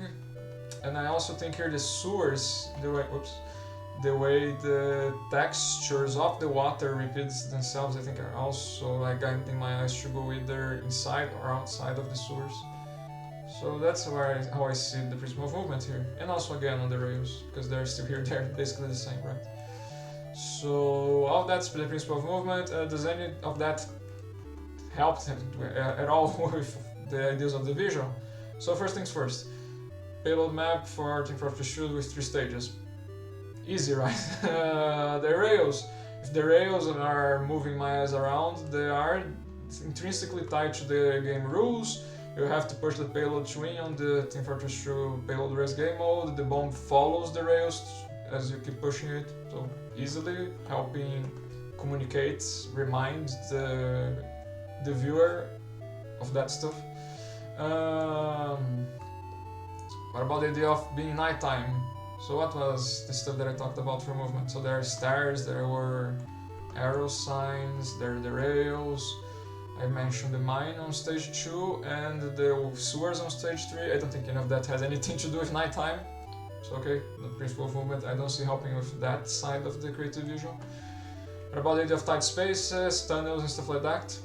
So I have a number of these. I think here, I think okay. I think the easiest one is just to consider the mines on stage 2, because that's, you know, that's a tight space, that's a dark space, tight place, you know, in itself. And if through the forms and shapes and space that's being conveyed, you know, that's perfect. That's exactly the whole point through movement. But also, do I have it here? Okay, this sign doesn't help that much. On stage 1, I remember I also mentioned that yesterday. On stage 1 there is a lot of some sort of arrow signs on an open part that points you to an inside part of a building. So like here, we see this arrow sign is on this open part yet, and it points you to go inside this tight space inside of the building. This other arrow sign is not exactly outside, but still points you to go deeper inside, you know. This one outside points you to go inside. So a number of these are, even the arrow signs that are not directly pointing to, that are not outside pointing you to go inside, they're roughly not too far, right? This one is pointing in general in the direction of the entrance of the tunnel, if it, you know, if or another. And this one basically points you to go deeper. There are exceptions, like this arrow points you to go outside of it, but in any case, many of these arrow signs are... where is it? Oh no, it's just this one. Many of these arrow signs are kind of guiding you to get inside of tight spaces, you know, for the game design at least, I consider. So yeah, another way that it's helping convey that side of the vision. Okay, finally, fourth idea of the vision. What about the idea of this being some sort of temperate climate forest thing around it? So I mentioned rails, I mentioned the staircases, I mentioned the sewers, I mentioned the mine. I don't think any of that helps communicate a temperate climate forest, so don't see it helping. Okay, that was it for movement. Let's talk about the principle of unity/variety. Unity is all about different parts of the artwork apparently like working together in one way or another. So many ways to accomplish it: repetition, continuity, proximity, stuff like that. Stuff like, for example, there is some degree of proximity between the final point of the payload, you know, the hologram. There's some proximity to that, and the tunnel, which that would be some unity that conveys some perhaps cause and effect, or you know, the idea of the payload is gonna get here and then get into the tunnel, that kind of stuff. And variety is just the opposite of unity, and you can think of just the name of it. Stuff like here, these like patches of bushes. There is not any other patches very close to it. It has its unique shapes, very intricate shapes, and even the shade of green is different from the ground. That's an example of variety, you know. And both variety and unity can help convey the vision. Also, speaking of variety, we have stuff like the stash of gold here, which with its very reflective textures, I guess. I didn't mention before, but I guess the gold I will consider as a reflective texture that makes us see it as gold. Anyway, the way it shines and reflects light. So, Unity, and even stuff like the continuity, there's a lot of ways to accomplish Unity and variety. Stuff like I mentioned words like repetition, continuity, right? So yeah, for example, the Rails have a lot of repetition and continuity, to them, patterns, stuff like that. There's continuity in the shades of beige and the textures of the ground. There is repetitions on the shades of green and the textures of the vegetation. Repetitions on the pine trees and their shapes and colors and textures and forms. Of that are examples of Unity. And the holograms are an example of variety, because this holographic texture is pretty unique.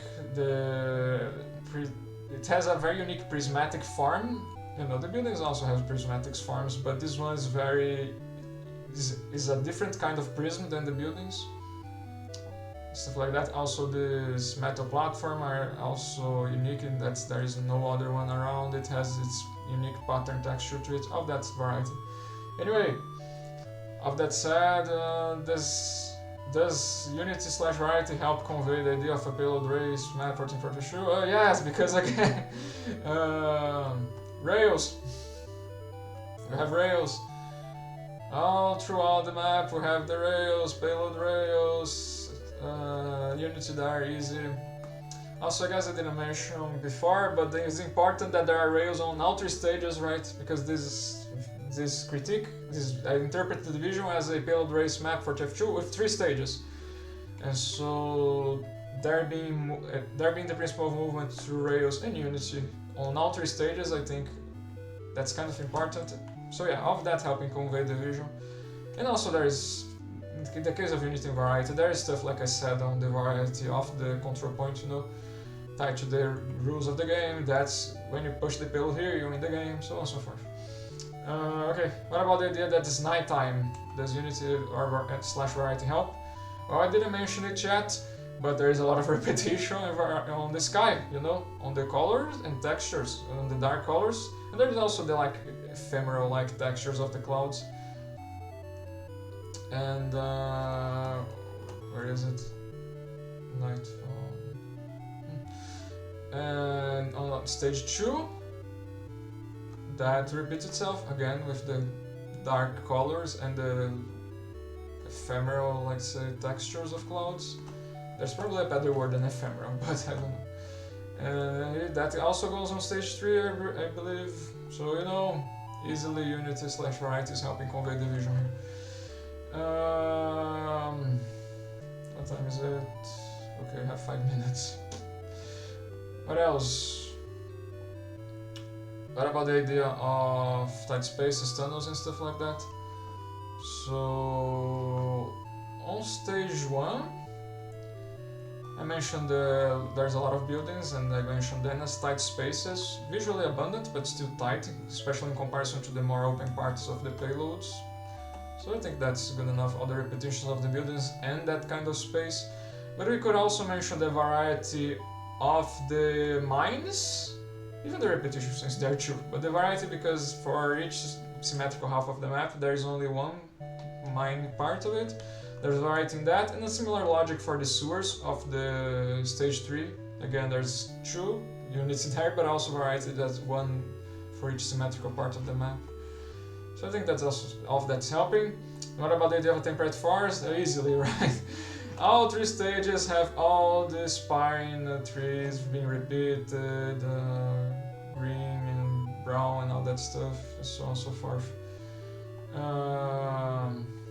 And here I'm butchering the presentation again because I'm using no clip, but there is always at least some angle where you can see pine trees on all 3 stages. So give me a second, please. Movement. Okay, things are to shoot, and Okay, so with all that said, I can already pass Judgement by definition, but I'll try to just go real quick through the rest of the principles, just to say just to see, just to go do this proper. But I will be real quick because it's gonna be a bit redundant now. Okay, it depends. Do you enjoy the critique? Then no, it's not gonna be. It's content for you. But if you just wanted the end result, then the rest here is a bit extra, let's say. So that was it for Unity/Variety. There's the principle of contrast, about differences in the artwork. We can talk about like contrast between the bunch of red in the buildings on this part and the dark of the sky, contrast between the green and the beige of the ground, even contrast between the textures of the rails and the colors not so much, right? Because the beige of the ground is kind of very close to the color of the wood, but the textures I think are different enough. The woody textures and the ground dirt-like textures. So those are sources of contrast. Even stuff like the metallic part of the rails with the wooden part, all of that help with contrast. What else? And even stuff like the contrast between the grey of the rocks in contrast with the bunch of green and brown of the trees, because often we see trees in contrast with the grey, right? So anyway, the rails, there being some contrast, they're on outer stages, and there is the grey and the brown between them, and the difference in their textures and stuff like that. So there's contrast there for outer stages, helping convey this is a payload map, payload race map even.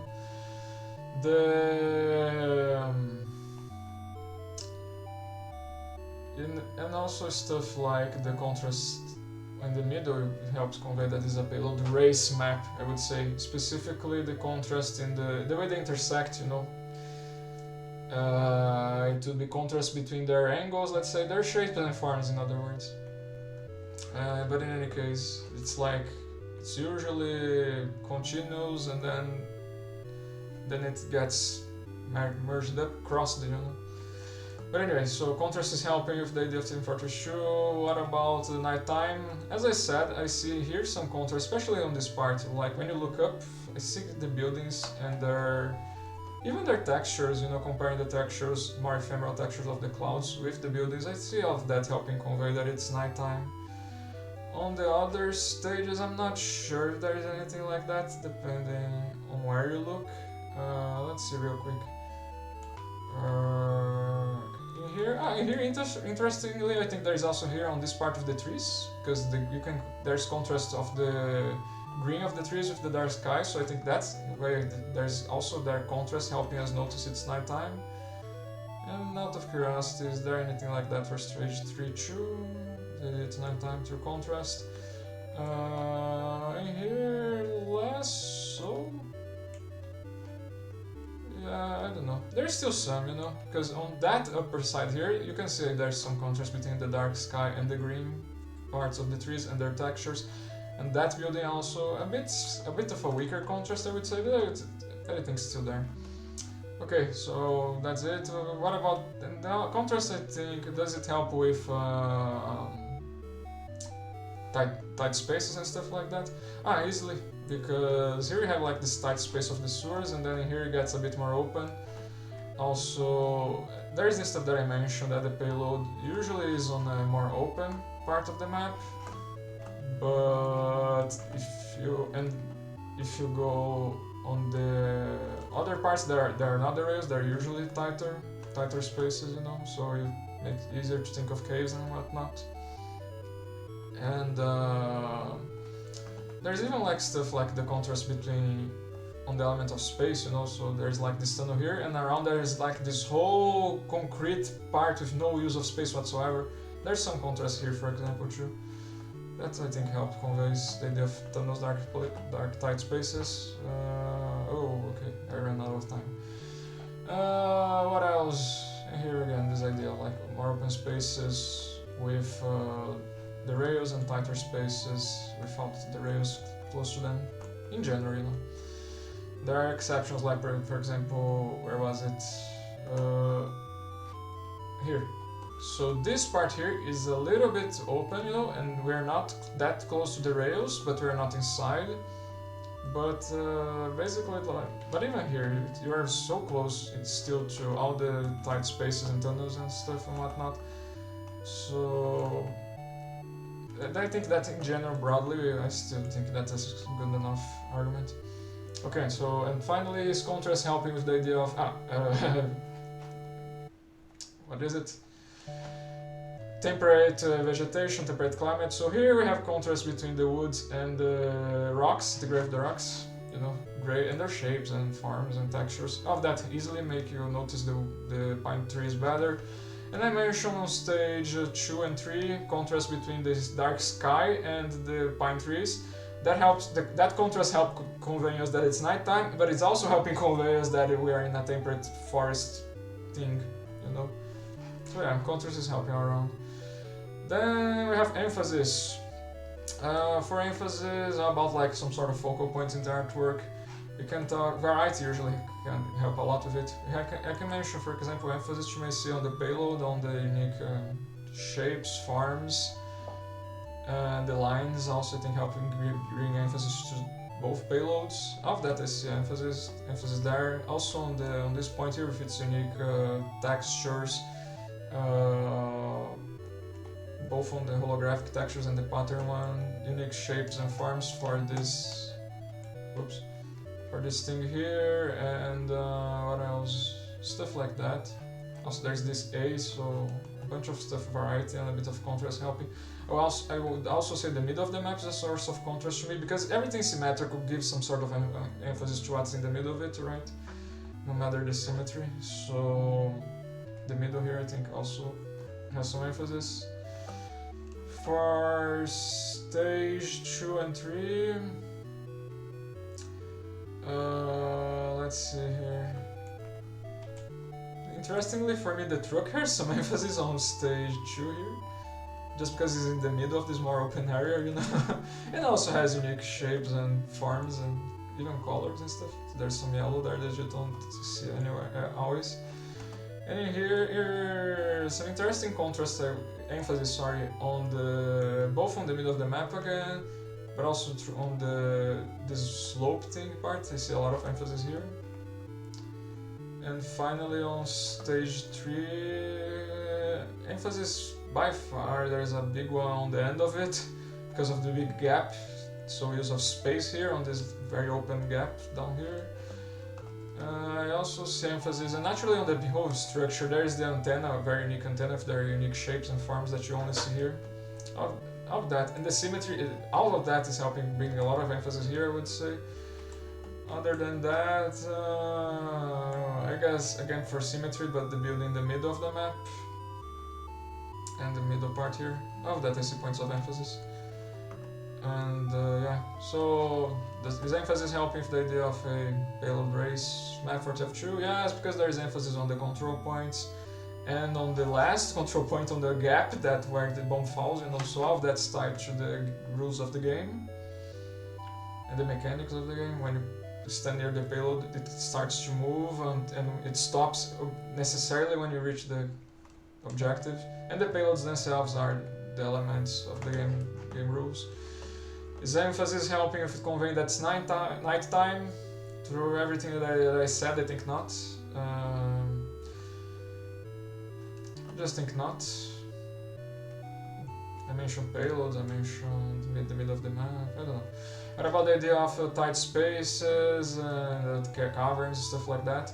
So on this part here, I see some of it, because as I said before, there's proximity between the control point and this tunnel here, so kind of tells a story that the payload's gonna go there after. And so through that, I do see some of it being conveyed by emphasis. And but I think that's just it, so just on stage 1. Yeah, I think so. The rest I don't see tying that well to it. And finally, what about the idea of a temperate forest climate through emphasis? I think not. Not through emphasis. There is no like tree in the middle of the paths. There is no... for everything that I said. Yeah, the truck I don't think helps whatsoever. And I think the trucks... I don't think the truck, by the way, also helps with the idea of caverns and stuff like that. So if you were thinking of, oh, they were taking earth from the caverns and putting the truck, I think that's too far of a logic step. So visually, I don't think it's helping. And yeah, so I don't see the emphasis helping. Then we also have the principle of balance, which is all about appearances of some sort of state of equilibrium or tension on the it's like if there's been pressure, or if it's trying to break or something, or tension or equilibrium. That kind of stuff for balance. Do I even see it here? I think in general I don't see much. Everything is in general balance. I don't see much tension or lack of equilibrium. Though I see some exceptions. Maybe you are already thinking what I'm thinking. Here on stage 2, maybe no. Stage 2 things are in general in equilibrium again and lack of tension. There's like these rocks, but I don't think they look like they're going to fall or anything. I don't know. But on stage 3, naturally things change a lot, because now we have something very interesting when it comes to balance, visual balance, which is this thing here.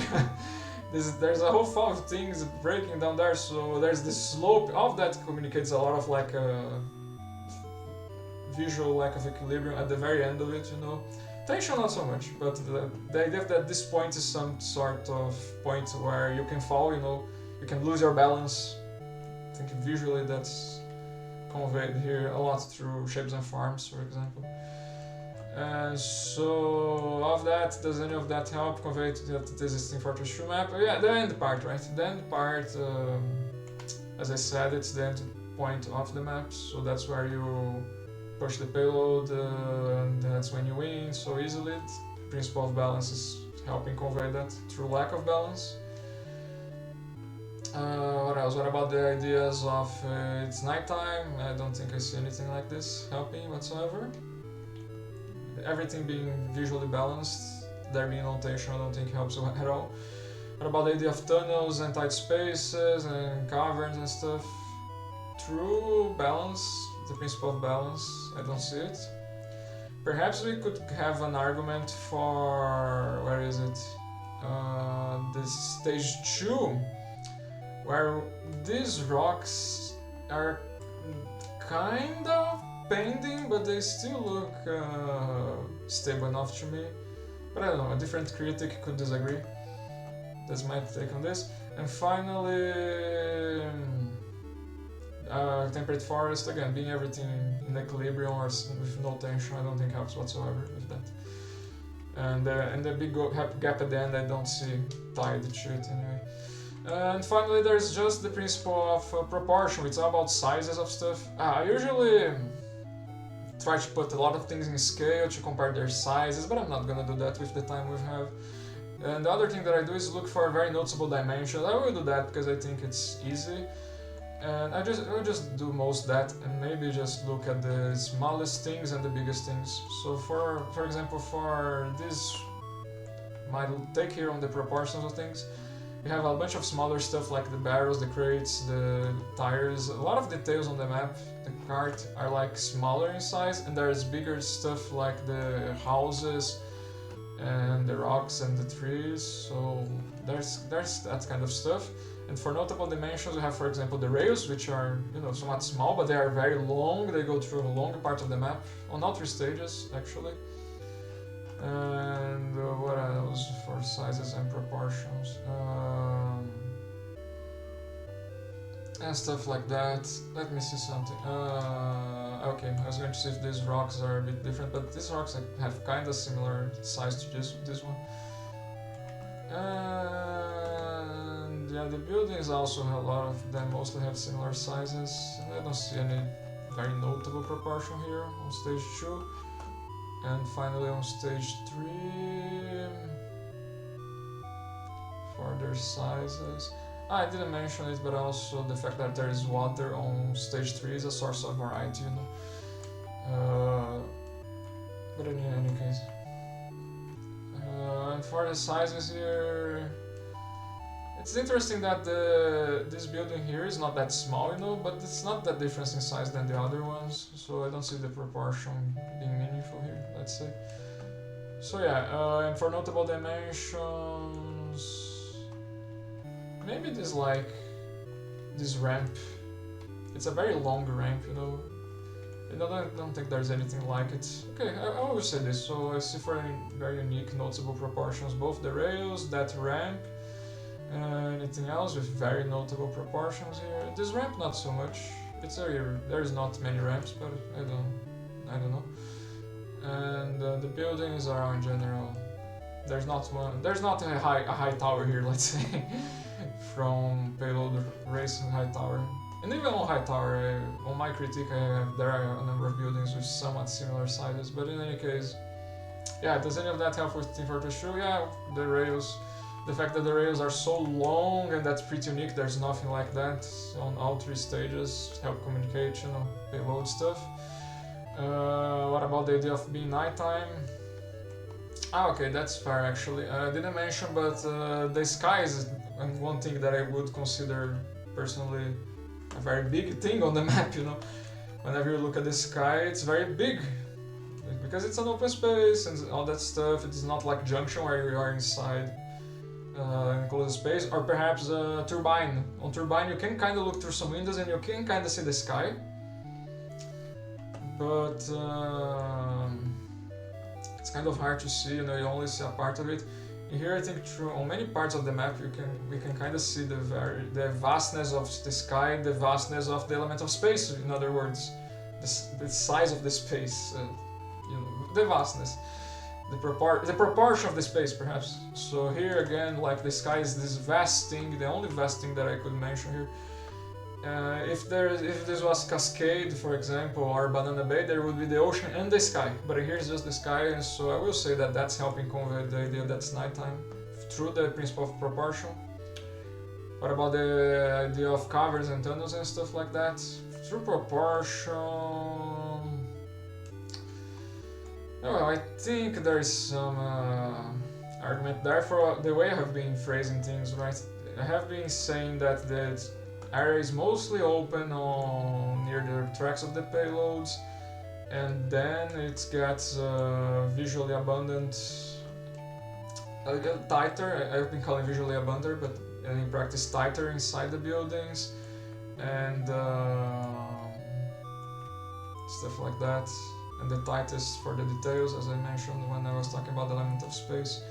So having like this uniqueness of things, I think help. And you could ask, how could you have some sort of... So you know, again there are exceptions. For example, where is it? This part here, we are kind of in a more open space.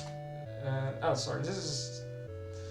So this part here, it's a bit like a bit of a tighter space, and we are outside. We are not indoors this time, but again, this is kind of an exception. For the most part, there's this rule of the tighter, although visually abundant, tighter space, and in contrast with the open one.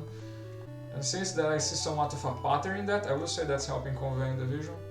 And finally, what about the idea of a temperate forest? Through proportion... I don't think so. I could mention like a variety of the unique shapes and forms of the trees, but through their sheer sizes, I don't think I see anything that notable. The rocks have some interesting proportions, but I would compare them to the buildings, and the trees, I just don't know. I don't think for proportions anything is helping necessarily, but yeah. Anyway, that was it for all the principles. I don't want to take any more of your time, and so through everything, all ideas of division were covered somewhere or another through the principles. The way the authors used the elements achieved all parts of the vision. So my only conclusion is that this is a successful work of art. Considering all 3 stages. So for you know, for Nightfall, Payload Race Nightfall. Then it was important for the first stage of the vision that this is a payload map with 3 stages. That was important, something to be there on all 3 stages, but the rails were there and they were noticeable through the principles of art. So that's covered, and yeah, successful work of art. Congratulations, designers of Nightfall. All 3 stages of Nightfall. So I also have something new. The stick jumper, cool. Hooray! I kinda managed to do this critique. Hopefully it wasn't too much of a hassle for you to think about all the decision stages at once. But in any case, that was it for today. Join me tomorrow for more, although tomorrow I play a different game than Team Fortress 2. I play Epic Battle Fantasy V, but I also do gameplay and art critique. And that's it. See you then, see you next time. Bye!